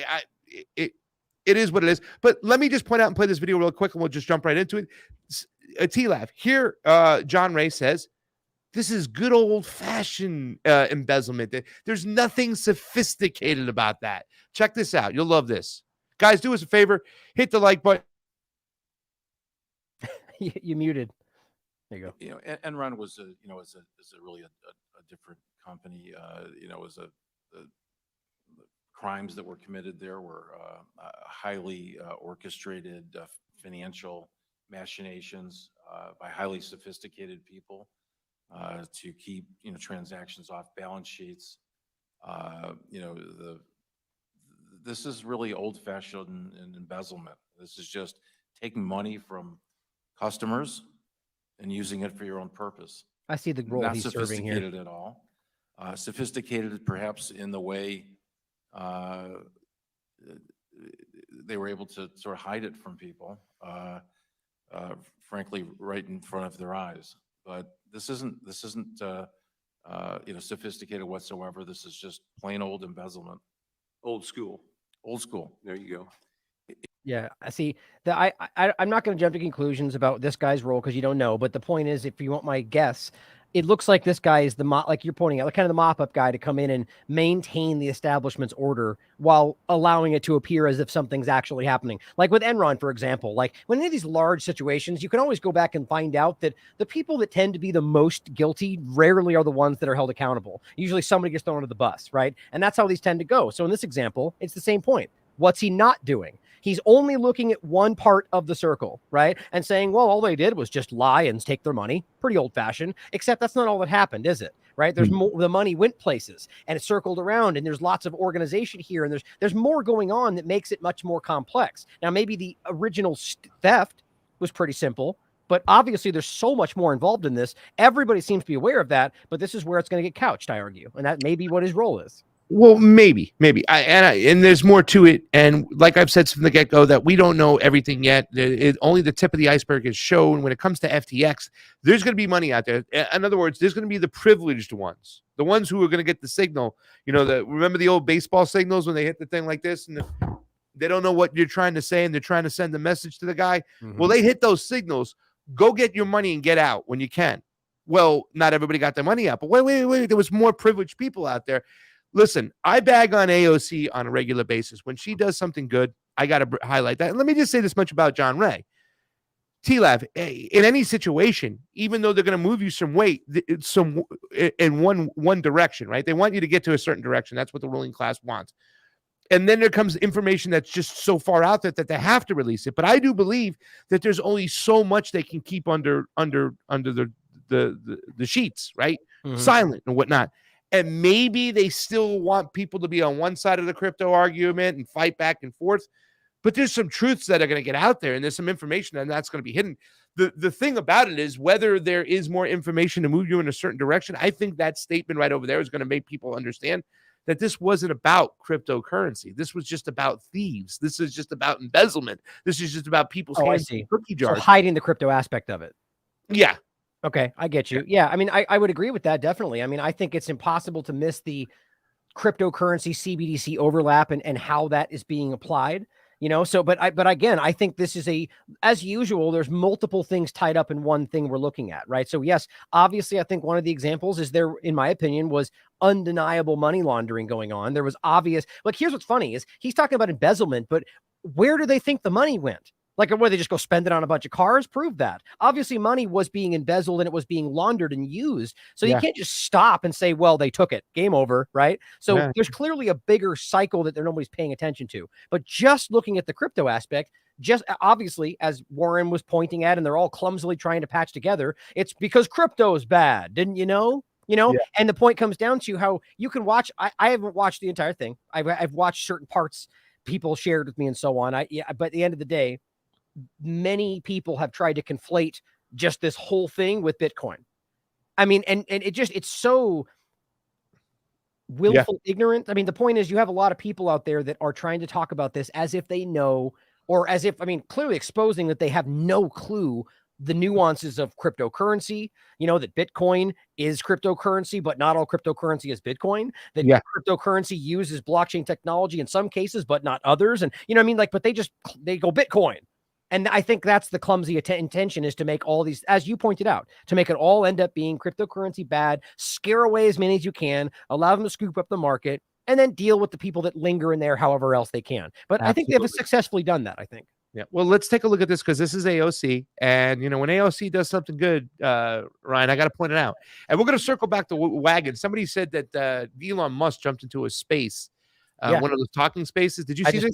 I just played it on the interview with Sam. I'll get it. I have it up. We can play it. If you have it up, let's get it up, and we'll circle back to wagons to that. But AOC does something good, and when she came on, I was like, okay, here we're gonna go. She's gonna virtue signal, talk about all the energy crypto uses, make it a way to go after crypto. She didn't do that. She didn't bring in her emotions in there. She actually highlighted some things that we need to know. Good. Remember what I was just saying to you a couple minutes ago about the fact that people are going to get their money out, the privileged ones, because that always happens in these deals. Always. That I was very suspicious of Kevin O'Leary. If he got stuck, I was very suspicious that everybody's like, Tom Brady's going to take it. And you know what? I don't believe that. You know what I'm saying? I believe the actors that were involved are going to be protected and get their financial. I don't believe they're going to get screwed. I'm going to believe it's the little guy, us, that listened to Tom Brady, that listened to Serena. Was it one of the? I don't think it was the Williams. Well, any other athletes about this FTX Stadium and went along. They're the ones who are going to get screwed at the end. Listen to what AOC does. She lays out a timeline and she kind of concentrates on two things. Take a look at this right over here, because this is just amazing.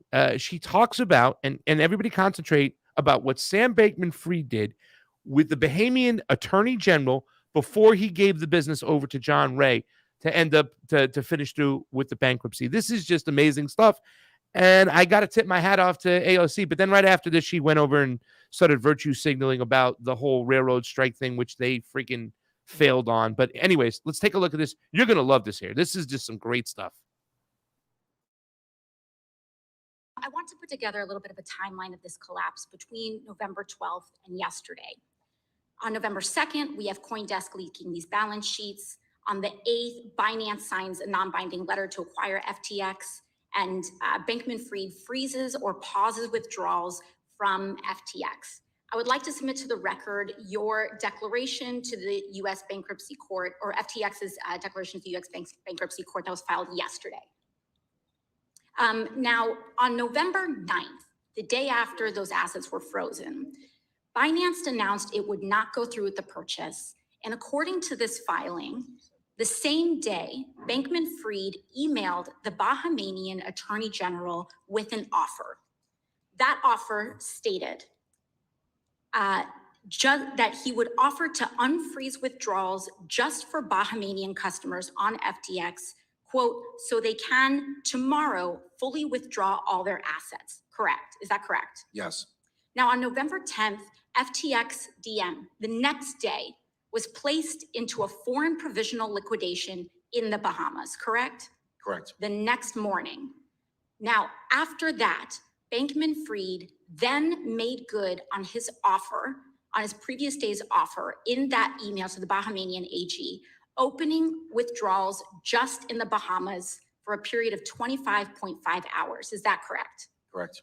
Now, during that period, $100 million was withdrawn in the Bahamas from FTX by 1,500 individuals, correct? Correct. And this was the day before you were set to take over. So he was still in control. This was like right before he was supposed to hand this off. Now, I think what we have here, or rather afterwards, on November 12th, She does go into more stuff about the way it was handed over to a foreign liquidation company to get rid of this. And I think she goes on to insinuate that there's a way in which Sam Bankman-Fried, and I have to learn more about this, the way he went with the liquidation, he can circle the wagons and get his family back involved and grab the company back again somehow. But I don't want to concentrate on that because that is not the bombshell for me. Well, that's interesting though, because it could mean they could continue this with somebody else at the helm. Absolutely. But I have to understand that. I don't know how that works, so I don't want to speak too much on it until I get somebody to either explain it to me or I try to become a foreign liquidating specialist and read all that shit because there's a lot of stuff. I started looking at it, was like, wow. But the thing I do want to concentrate on is the 25.5 hours in which she put in her tweet there, and she highlighted it in 25.5 hours to Bahama residents only. A deal with the Bahamian Attorney General. 1,500 customers were allowed to withdraw $100 million. Now, that's $66,000 per transaction. And those accounts can be multiple people with multiple accounts spread out with different money. Yeah. But there's something going on there. And how is this allowed to happen the day before, hours before John Ray was able to take over the company? And who got their money out? And then Congressman Timmons, and I'll finish up and hand it right to you. No, Congressman Timmons came a couple speakers after AOC is like, I'm glad that AOC highlighted this and nobody's highlighting this. What's going on with that money? And I hope you're going to find out who got that money because it's going to tell a lot. But that is something that I've said. We don't know who's going to get their money out. We will eventually find out, hopefully. But AOC highlighting the fact that this happened, that the Bahamian Attorney General made a deal with Sam Bankman-Fried, opened up the floodgates, let their people get their money out, and then close it back down. Your thoughts? It's great insight. I definitely think that's one of the most likely possibilities. What's interesting is, first of all, addressing AOC, I don't trust her or really, Neither do I. nobody I don't trust anybody in the government. I mean, I think that's probably like basic logic today. Yeah. But at the same time, is it possible that she did this because, this was the right thing to do? I guess that's possible. I don't buy that. I would say more likely that if this was genuinely done because it's the truth to get out, it's because it's advantageous politically for her. You probably highlight somebody that, on the other side politically, or however you want to look at it. Now, all that aside, I'm just guessing into the wind about why she would do that, if that's genuinely the case. All that aside, it's interesting, right? Because what we're pointing at here, if that's the only window, is a perfect time frame in a way. I would personally, for those looking into this, look into the Bahamian legalities around the banking industry and whether or not there's taxes and there's all these tax havens around the world that powerful people use. So that's one thing to look into. But then whether or not, if the investigators don't specifically look into this and highlight every single one of those 100 transactions or however many it was, and find out who it was, where they were, how much, and blah, blah, blah, if they're capable of doing so. I don't think it depends on what it was and whether they're anonymous and, all these different things. But that is the exact location it would take place if that's what happened, where you would pay the people back or allow the Tom Brady's of the world to recoup their money. And it could have just been a few of them. And then a lot of small people getting $100. You know what I mean? Like it could, that's how that could be covered. Either way, the point is, who's got accounts in the Bahamas? Who's residents of the Bahamas and stuff? I'm sure it's not the local citizens that there got that money there. It could be. It could be. I'm sure the majority of that, because like I said, it's $66,000 per transaction. If you do the math, 1,500 people. Yeah, but I doubt it's broken up like that. My guess would be more in line with what you're thinking. That exactly. This is like a few large paybacks to very specific people, and then whatever else. But what's interesting though is we need to watch where this goes forward, because if they don't investigate that explicitly, it would mean that a couple of possibilities. I would argue either that she was allowed to say this for the illusion of somebody fighting for you in the government, and then nothing happens. Politically advantageous. Yeah. I mean, ultimately, because we've seen examples of people like the Clinton Foundation being brought up, and they just lay out like the most damning compilation of evidence I think I've ever seen about pay to play. Nothing happened, right? So a lot of this stuff is put forward as like, we're doing it for you, and then it just gets drifted into the background, and it's like that's the illusion of process. So that's what I would think this is, to be quite frank, but I don't know. Well, the last part I want to get over here to as well is I'm going to pull it up right now, because I talked about I don't want to go. Forget about it. I'm going to just show this other clip real quick.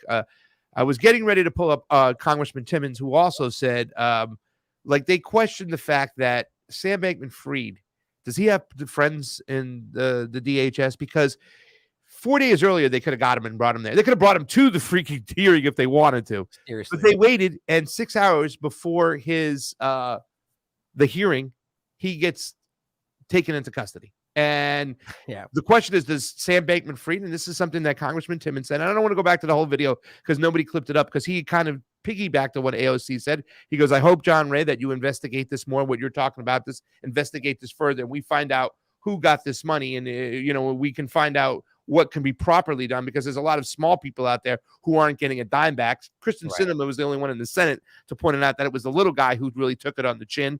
Mm-hmm. But he said, he goes, and what's going on? Why isn't he here? Does he have a friend in the DHS? Does he have a friend in the DHS? Or is this more about corrupt politicians protecting him? Because, like Steve said to me at the dinner table the other day, he goes, Boston, there's a lot of people who say that Sam Bankman-Fried hasn't talked to the right people yet before he can go talk in front of a Senate hearing. So what are your thoughts on that? You think that it's him himself that has a friend in DHS, or your just opinion? Do you think this is all everybody, the politicians, making sure that he doesn't come forth and sing like a canary? Because they got his girlfriend now. His girlfriend is on American soil, and it looks like she's going to roll over on everything, and she has everything, supposedly. Yeah, it makes sense. Look, like the way this appears to me, as we're all guessing, he does not strike seemingly anybody as a mastermind culprit, right? Somebody who is able to even facilitate the relationships necessary to rise up the way. I don't buy it for a second. This guy screams useful, whatever you want, like expendable. It just screams expendable. And it's maybe we're looking at is the girlfriend being a handler type figure here, where she's now stepping in as the one who just wants to do what's right and throws the guy under the bus that was always meant to be thrown under the bus. You know, it's perfect. I mean, if we're thinking about this in the context of whether this was set up to be used to collapse the crypto markets, well, there you go. They're pulling the rug out, and she's going to come out and sing, and he's going to go under, and maybe he doesn't even know any of this. I mean, the guy doesn't strike me as somebody who's very. I mean, he just doesn't. There's not the hallmarks of somebody who is planning this stuff, who's smart enough to circumvent the legal system. I could be wrong, though. Yeah. So, well, the family connections is what concerns me. The stuff that Whitney and Amber point out all the time, like what these people are into. I don't know. It seems like who specifically are you talking when you say these people? When you know, there's a lot of SBF, his parents, okay, right, all of them. Right. I mean, what they're all involved in, this L. Ron Hubbard kind of crap shit that goes back to how long, you know what I'm saying? Where they think they're philanthropy and they think they're above everybody else, and they have to tell you what's going on. So therefore, they'll be cleansed of any accountability because they told you. Part of that religion kind of mentality. So it speaks to me of people that are easily manipulatable. That's what it is to me. You know, that there's a lot of people in that kind of field that are, I mean, there's 1,000 different ways that you can manipulate those kind of people, just my surface level opinion. But yeah, I agree. I think Johnny Vedmore just put out a great article on the topic. I know that Whitney did one recently about the bigger picture. I mean, there's so much behind these, and I highly recommend that's where people start if you want to understand this, because it gives you a good background picture of the kind of people we're dealing with here. But just, on the surface, it's just so transparent that this is being used at the very least, which is where the average person comes to. Because a lot of people get lost when it comes to like understanding the family connections and so on. I think it's paramount.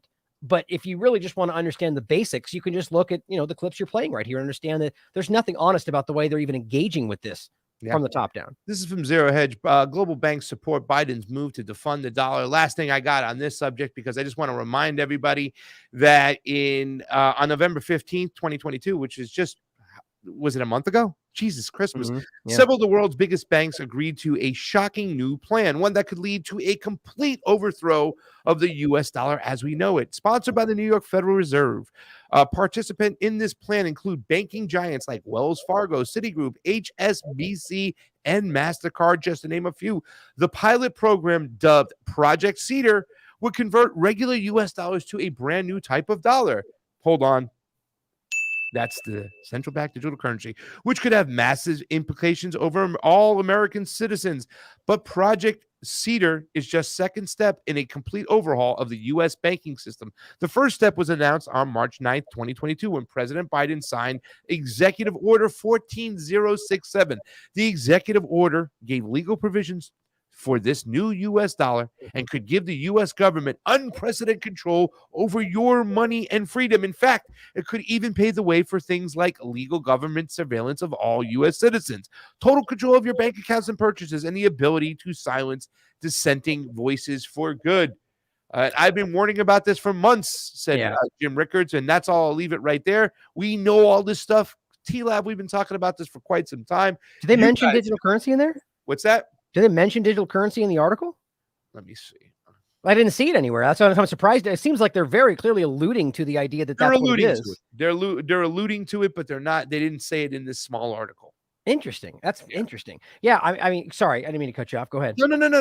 That's all I had to say. I mean, because listen, the reason why I'm bringing this up is because I knew you were on the show. When it comes to central bank digital currencies, you and Steve and your crew, Jason Burmis, you guys have been.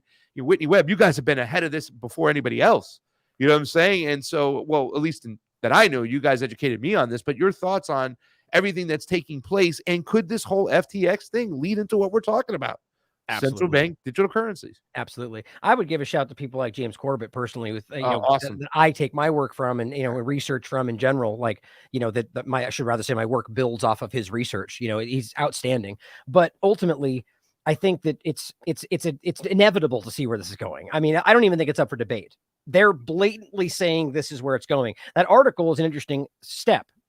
The interesting thing to me first think about is I think it's kind of an illusion that that we're not already there, right? Like social credit, we have credit scores that does influence whether you can get jobs or different things or buy things. So it's kind of, we're already see the outlines of exactly the same problem, right? If they wanted to, a government, should they create the justification, could shut your bank account down right now, couldn't they? They could steal your house under eminent domain if they really wanted to create the justification. SBA. Right. There's 1,000 examples of how they can execute all the things that we see being built yes, it's more difficult. So what they're trying to create a situation of now is, just this no holds barred, like anything they can do whenever they want at any moment based on the allegation. Right. But I argue we're kind of already there. It's just being more cemented. That may not be what people want to hear, but where this all is going right now is obviously from every possible angle, creating that control structure, technocratic kind of build out. And now the CBDC, if that comes, is just a guaranteed way to control your life. There's even people speaking openly about this that are involved in these projects that are going like, we have right now, you have equivalents of digital money transaction processes right now, cryptocurrency, Venmo, PayPal, blah, blah, blah. Now, yes, they operate using the current structure, but they have still digital currency, just like your bank. It's operating on the computer.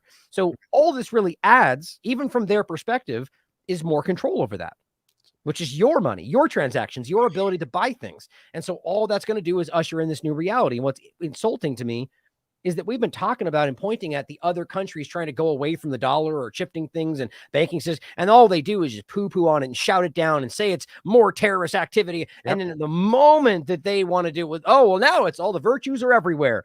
I mean, nobody. The Gaddafi situation just makes me just go fucking just shakes my head. Like, ladies and gentlemen, you really believe this shit? Right. Oh, he's a bad guy, whatnot, and always justifying what happened in Libya. Let's circle the wagons to that Elon thing before you get on out of here, because we're coming up to the top of the hour. I got about 12 minutes left in this show because I want to wrap up it for 2 hours, 5 hours a show. And one day is enough, TLAV, for me. I'm not a spring chicken, and people are like, oh, I'm burning candles at both ends. By the way, while TLAV is pulling that up, guys, do us a favor, hit the like button, hit the share button. You know that what's everything that's going on here. Convo Couch, want to say thank you to Mariah Myers. Says, yay, bonus Ryan on Friday Convo. Thanks for all the works, kids. Thank you so much, Mariah Myers, for making it happen. AREM, thank you for the Super Ray contribution. It is always appreciated on the couch. We try to get the truth seekers here. These are some of the people. It's been amazing to do a show, a morning show, an afternoon show with you guys. People like Whitney Webb. Hours with the hold on. People like Whitney Webb, people like yourself. I used to watch you guys, and now I'm having conversations with you guys on a regular basis. It is definitely fun. It is definitely amazing. Please tell the audience what we got over here. My friend Lucky Burrito, she is monitoring the chat right now. Thank you, Jilly Love, Lucky Burrito. Thank you, Mariah Myers. Thank you, AREM. Thank you, all the people involved. What do we got here? What is this? What is going on? And before we get past it, I just also want to shout out that I'll be having Fia on the show, I think, next week. I forget the date we picked, but to discuss a few different things, just so heads up for that, so you all have her on. Now, this is, I believe this is the one you were referencing. This is the one that this is a meeting of, I don't know, journalists, I guess, the way this is being framed. I just think it's strange. Like, I don't even recognize almost anybody in here. Not that matters, but, there's this weird kind of shifting of that's the other point that I forgot to get into, I called this the trust the science moment for the media, the whole Twitter files game, where we're being trained to take information through an intermediary as opposed to the source material. That's the biggest part I see from this. And this is an example of that. But so here's a bunch of people on there, and their Twitter spaces having one of their conversations, and Elon steps into it. Now we'll let it play out and you can hear the conversation. The bottom line is that it's debatable that these people, one, were doxing him, and that they ultimately call him out on this in the conversation and go, look, we never shared your address. We shared information that linked to basically the link to the Mastodon version of Elon Jet, which is still publicly available. Now that's not on Twitter, right? So just because you don't like what that's showing, you're choosing to censor them under this broad and even broadening concept of doxing, which I don't think anybody disagrees that doxing is a problem, but is that this? And then the other question should be, is doxing in line with free speech or the allowance of doxing? Like, I would argue that free speech means free speech, guys. It's absolute. Like, if you want to start adding limitations, well, then we could call it limited speech, and you have to own that. I disagree with that, right? So let's listen to this. I might not be upset with a company that says in compliance with the United States law, we're not going to allow doxing. I'm sure that's a gray area of discussion. Right. Where people because giving out people's address, all that stuff, I think there is something about putting them in harm's way. But let's I'm glad you said. Look, I agree with that. Right? Like, here's my point: if Twitter is a platform that wants to write down, this is how we will engage with this, right, and say that doxing is not allowed. Now, you can disagree with that, but their platform, they can choose. And again, more actually today, legitimately, it is a private company. However, they are very clearly still government overlaps, and that's an important difference there. And they also are benefiting from Section 230 of the NDAA, which says, simply states that you are entering an agreement that you are not allowed to censor speech, you are not allowed to be a publisher, you are not allowed to pick winners and losers. As long as you are a platform, you are then shielded from any liability of people suing you. So with that in mind, that's what the argument that even if they are a private company, it doesn't make a difference. They've entered an agreement to have some form of free speech and not pick winners or losers. So there's that argument too as well, Ryan, because so we could get into 230. I've made the case clearly for a long time that it does the opposite of what they say it does. 230 increases the censorship that we'll see based on that.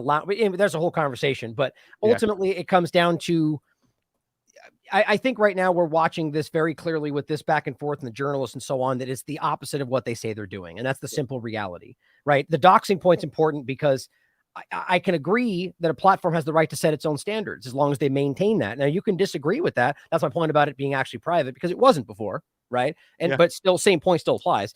But now the point is that now the doxing information is an issue. Somebody has their home address and so on. So, but the question is, are they applying this equally, and are they actually maintaining, the standard, or are they just subjectively choosing where it applies? And I think we can already prove that. Now, that may not be the case tomorrow. Maybe he's still working out all the kinks, and that seems like the forever argument, right? But at the moment, it does seem like the forever argument. Give us some time. You're already pulling people. You're already doing that shit. And you can have that done in one day. You can have, have that manpower, pull people in, just get everybody. Come on. I mean, they can have this done, set forth a set of rules tomorrow. And these are rules that should have been thought in before he bought the company. I'm sure I hear you, but look, we can all have our opinions, and I don't disagree with you. My point is that the moment you dive into that conversation, you start to lose you get into the subjective arguments. The point is, all that doesn't even matter. You know what I mean? Like, could he be working out the kinks? Sure, possible. My point is not that we need to decide in the moment, or that we need to say it's fake or it's real in the moment, but that we all need to engage with it honestly, which I know you agree with, that at this point, it's just a bunch of text and screenshots that are leading us in a direction that are, let's even say it's most likely true. You're still being trained to accept that at face value before we even fully know. And that's the same point, right? So it's consistency, and they're not there yet. So let's listen to this, and I think this will be a good indication, at least, that it's not what it may seem like at the moment. But I'm not trusting these journalists either. In the last few hours, with a handful of journalists being banned.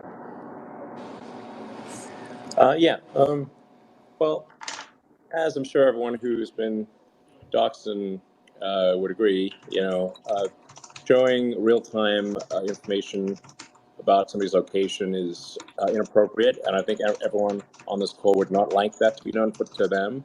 Okay, so there's the first point. Now we're talking about tracking a jet, which is publicly available information, right? And so that's what we're talking about. Now, where that gets conflated with his address, I don't know. And I think the fact that it's been censored and we can't really find that out, you can look at the Mastodon account. As far as I can tell, there's no personal address information. Now, I could be wrong. I've looked, I don't see it. So the point is, we don't have all the full picture yet, but is it a problem to collect and publicly post the publicly stated, travel plans, let's say? I mean, you could argue that may be even an issue, let's say militarily, right? But it's happening in Ukraine accounts and so on. So it doesn't seem, it seems like we're trying to conflate the idea that his personal family was being focused on, and that's how it's being engaged with on Twitter right now. Let us put your personal address online. It's like, well, did that happen? I don't see that happening. So it's usually a false argument with the two-party paradigm, right? Yeah. And there's not going to be any distinction in the future between journalists, so-called journalists, and regular people. Everyone's going to be treated the same. You're not special because you're a journalist. But I don't see that happening. You're a Twitter. You're a citizen. So no special treatment. You dox, you get suspended. End of story. So and ban evasion, or trying to be clever about it, like, oh, I posted a link to the real-time information, is obviously simply trying to evade the meaning. There's no different than actually showing real-time information.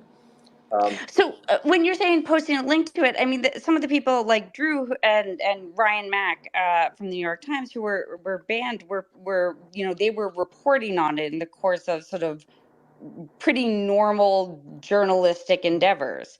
You consider that like a tricky attempt at ban evasion?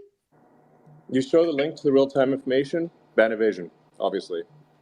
And he's talking about the link to the Mastodon page, right? So that's up on a different platform and that they link then take them there and they can see it. But we're getting to some really gray area here about whether or not that's even within their own guidelines at this point. Because what does it matter what Mastodon is showing and they post that link? That's something Elon doesn't like, right? And this gets into the real question about what is actually doxing and how far removed, the real point. I mean, here, it's shared. I just looked it up real quickly on Wikipedia. It says it's the act of publicly providing personal identifiable information about an individual or organization, usually via the internet. Okay, well, what's personable identifiable information? Is it your plane flight that's publicly posted? I don't, I think he's on pretty shaky ground here personally.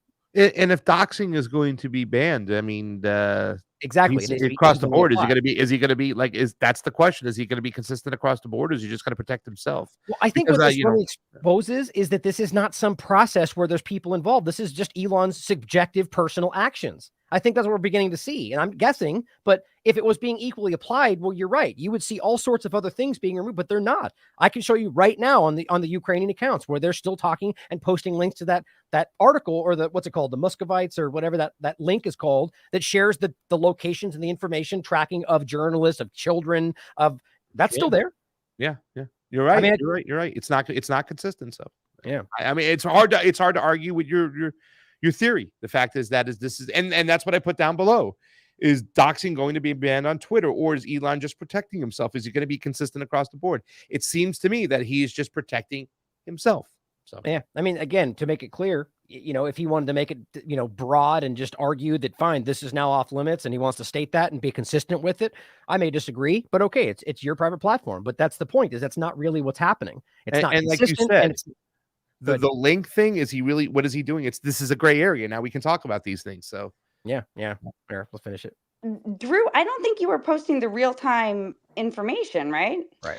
I mean, you're suggesting that we're sharing your address, which is not true. And you're suggesting that we're posting. We never. I never posted your address. You posted a link to the address.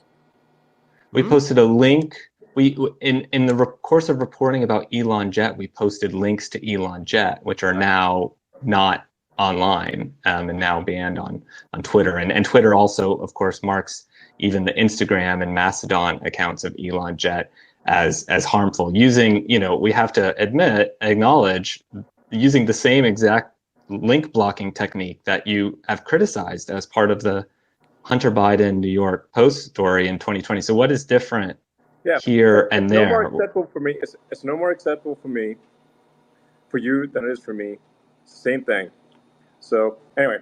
So it's unacceptable what you're doing?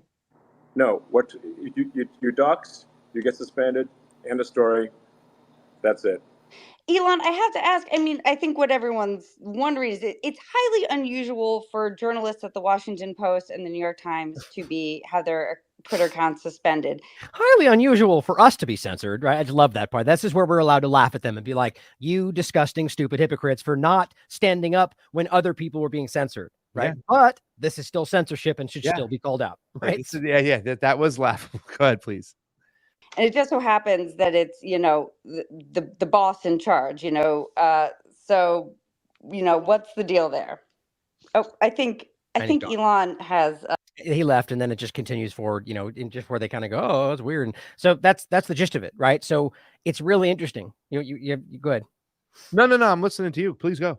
Well, I don't know if you were have short time on when you had to get out of here or not. But no. I mean, we're good. Keep talking along, please. Yeah. No, I mean, I have to get going as well, but it's interesting that it's not the way it's being painted, right? And so the real question, which I'm going to do today is, you can look at the Mastodon page and it's like, okay, the argument is being had. And I mean, it's like to go through the entire page and like we'd have to go through the entire archives of the entire page.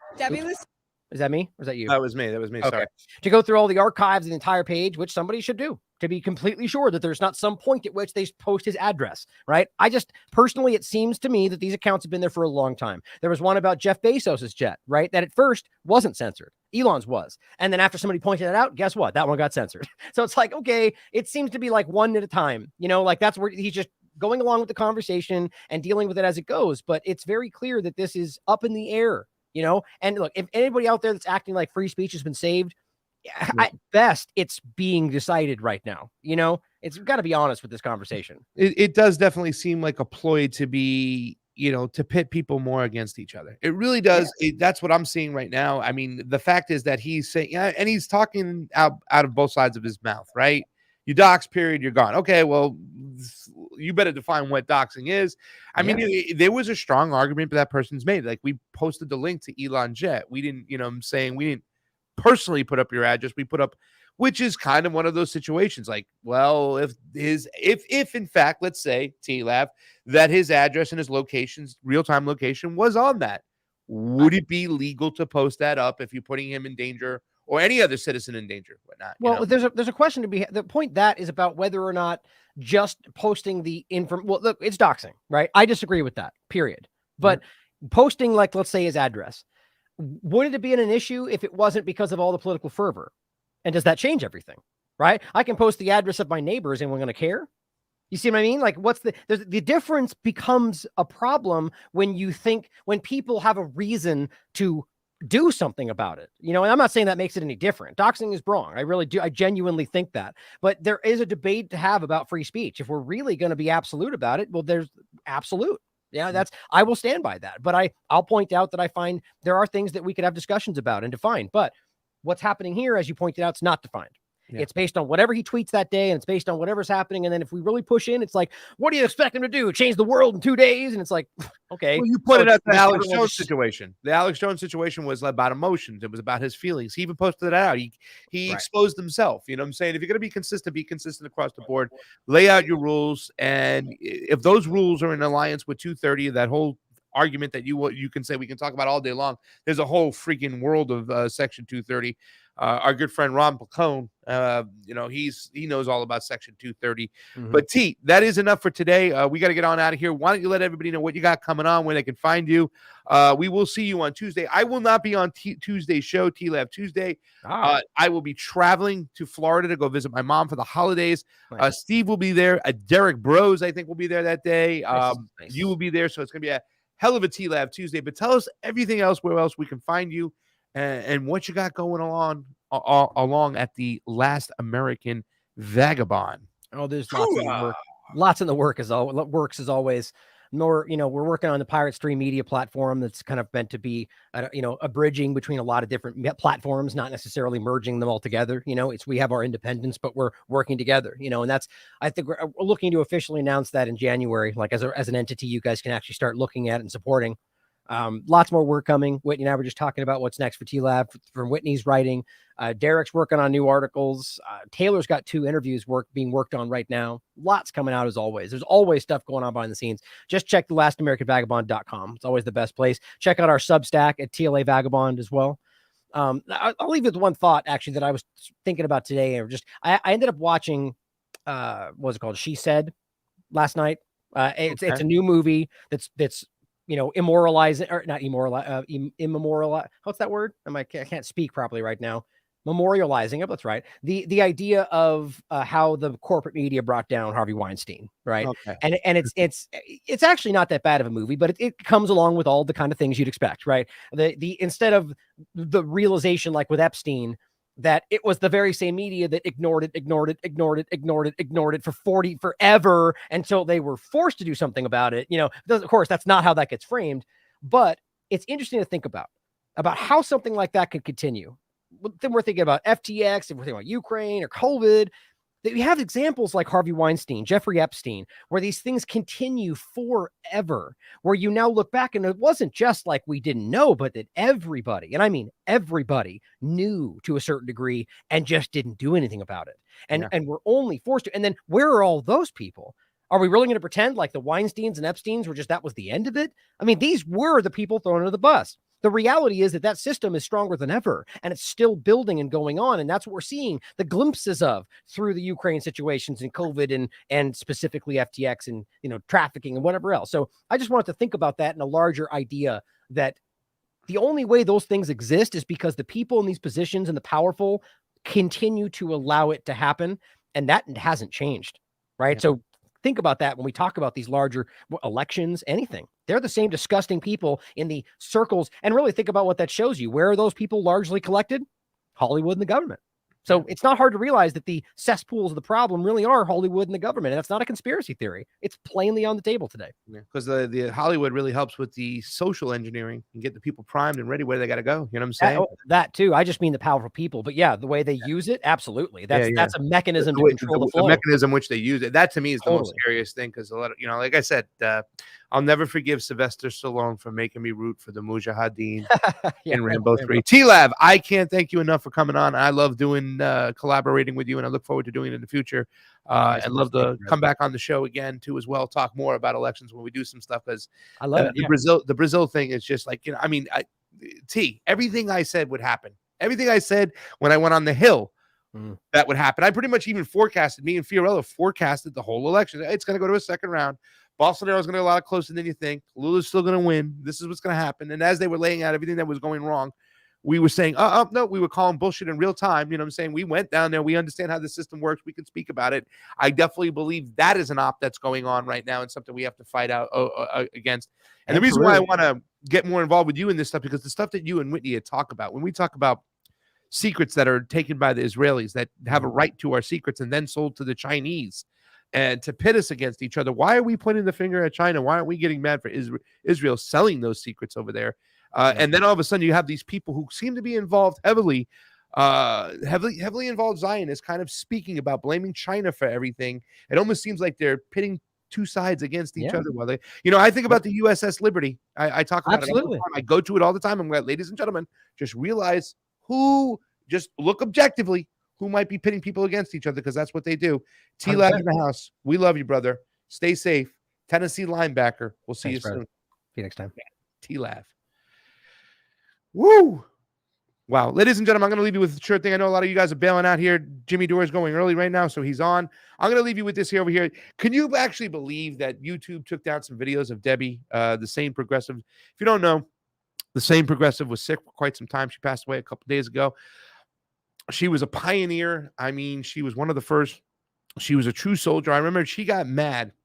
And one of the exits she had, and she talked about when Jimmy Dore had Ro Khanna on the stage. Me and Fiorello were actually at that show in Flappers. And on that night, me and Fiorello shook hands and said, let's go for it and make a deal. And we eventually came up with the combo couch. But we never forgot what Debbie said those days. And, I don't blame Jimmy for doing that. He was just looking at other avenues. But this girl, she can forecast some stuff. She was sharp. And she was an election integrity activist. And they actually took down some videos of her talking about elections. So I'm going to just play us on out. This is Debbie, the same progressive. This is her interview with Jimmy Dore. Guys, thank you so much. We'll see you back Monday. Monday, we're going to have a great show. Tuesday, I'm traveling, so I won't be around Tuesday on the morning show or any other show. I'll eventually get to Florida with moms, and I will figure out a schedule from there.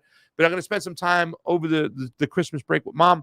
Steve will be here, so he'll be doing a lot of shows. Fee will be in Russia. She'll be doing a lot of shows. I'll be taking some time a little bit here and there, but I'll be popping in, doing some shows from afar.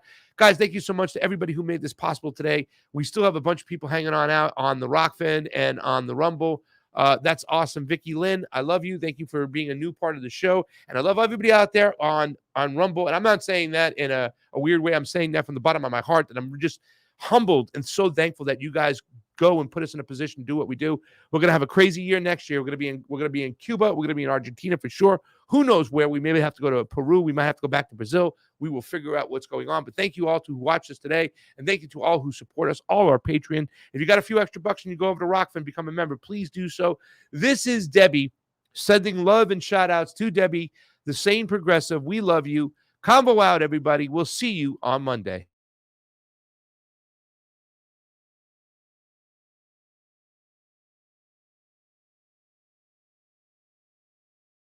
I'm here with the same progressive, Debbie Lusignan.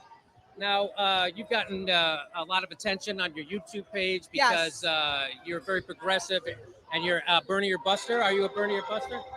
I am a Bernie or Buster, but it's really not about political party for me. It's about staying true to principle over party, and that's what it's about for me. So what do you think about Bernie telling people, again, this morning at his meeting, he told people that to vote for Hillary.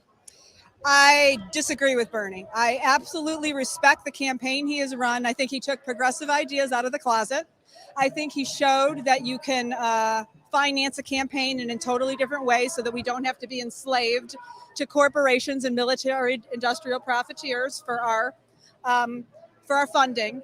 However, what I think Bernie has missed is that Hillary Clinton is deeply corrupted. She's highly dishonest. And she is basically, I've covered election fraud a lot on my show. And we have really documented that this has been not so much an election, but a coup. And so I don't know how Bernie Sanders can say to vote for the person who is being installed fraudulently against the American people's will. She's being installed for the very entities that he just said we should fight for the past year. There's a cognitive disconnect there. And like I say, I have a lot of respect for Bernie, but I have no problem disagreeing with him whatsoever. And I part ways with him here. So now what do you think of this event? Now, Jill Stein just got done speaking. Now her message seemed to be that if you keep voting for the lesser of two evils, eventually we won't have a world anymore because the world is in crisis right now through climate change. That was what I heard. Is that what you heard? The world is in crisis. Well, we can't continue on in this way that we have been on. I mean, Bernie Sanders called for political revolution, but the difference is between now and any other point in history is that we are at a climate tipping point. So we really are running out of time, whether we want to do something about that or not. We are in a crisis. And so the status quo really is an option. It doesn't mean we may go down in flames, but it's not an option if we really want to solve problems. And I hate the lesser of two evils argument. To me, it reminds me of the argument you use if you are a codependent enabler and you have an abusive spouse and he says, "Oh, honey, I love you so much, baby. And if you leave, man, he's just going to treat you worse. I mean, he may break your jaw. I may break your jaw, but he'll break your legs." It's a threat. It's blackmail. What do you say to people who say that you need to grow up and just do what's right and vote against Trump? I say that Hillary Clinton has perpetuated a lot of the things that we fear Donald Trump might. I mean, Hillary Clinton has, you talk about people are afraid of Donald Trump's war policies. Hillary Clinton, her policy of wanting a no-fly zone in Syria, which is going to lead us into, ground war with Russia. Hillary Clinton, if you listen to her Brookings Institute speech last September, she gave a speech to the people who were the founders of the Iraq War. Now, the Brookings Institute is a military industrial think tank. And she said in that speech that the Iran war agreement would make it easier to go to war with Iran. And we have emails that have leaked out from WikiLeaks with her saying that she wants to go to war with Syria to benefit Israel. And additionally, it said that she wants to go to war with Iran to benefit Israel. And if we get in a war with Syria, then we would have an excuse to go to war in Iran. I don't see a lesser of two evils there. If you know what it is, Jimmy? It's the fear. And the thing that's really, really hard right now and separates, the people who are ready to act and not is understanding the game is up. They've taken it over. The government is gone. There is no right to run to, and there is no left to run to. We're going to have to come to ourselves as a people in courage and truth. And if we do that, we'll take our country back. Thanks for talking with us. That was fantastic. All right. We'll see you again. Tell everybody what your website is. I am on YouTube at Sane Progressive, Facebook Sane Progressive, and Twitter Sane Progressive.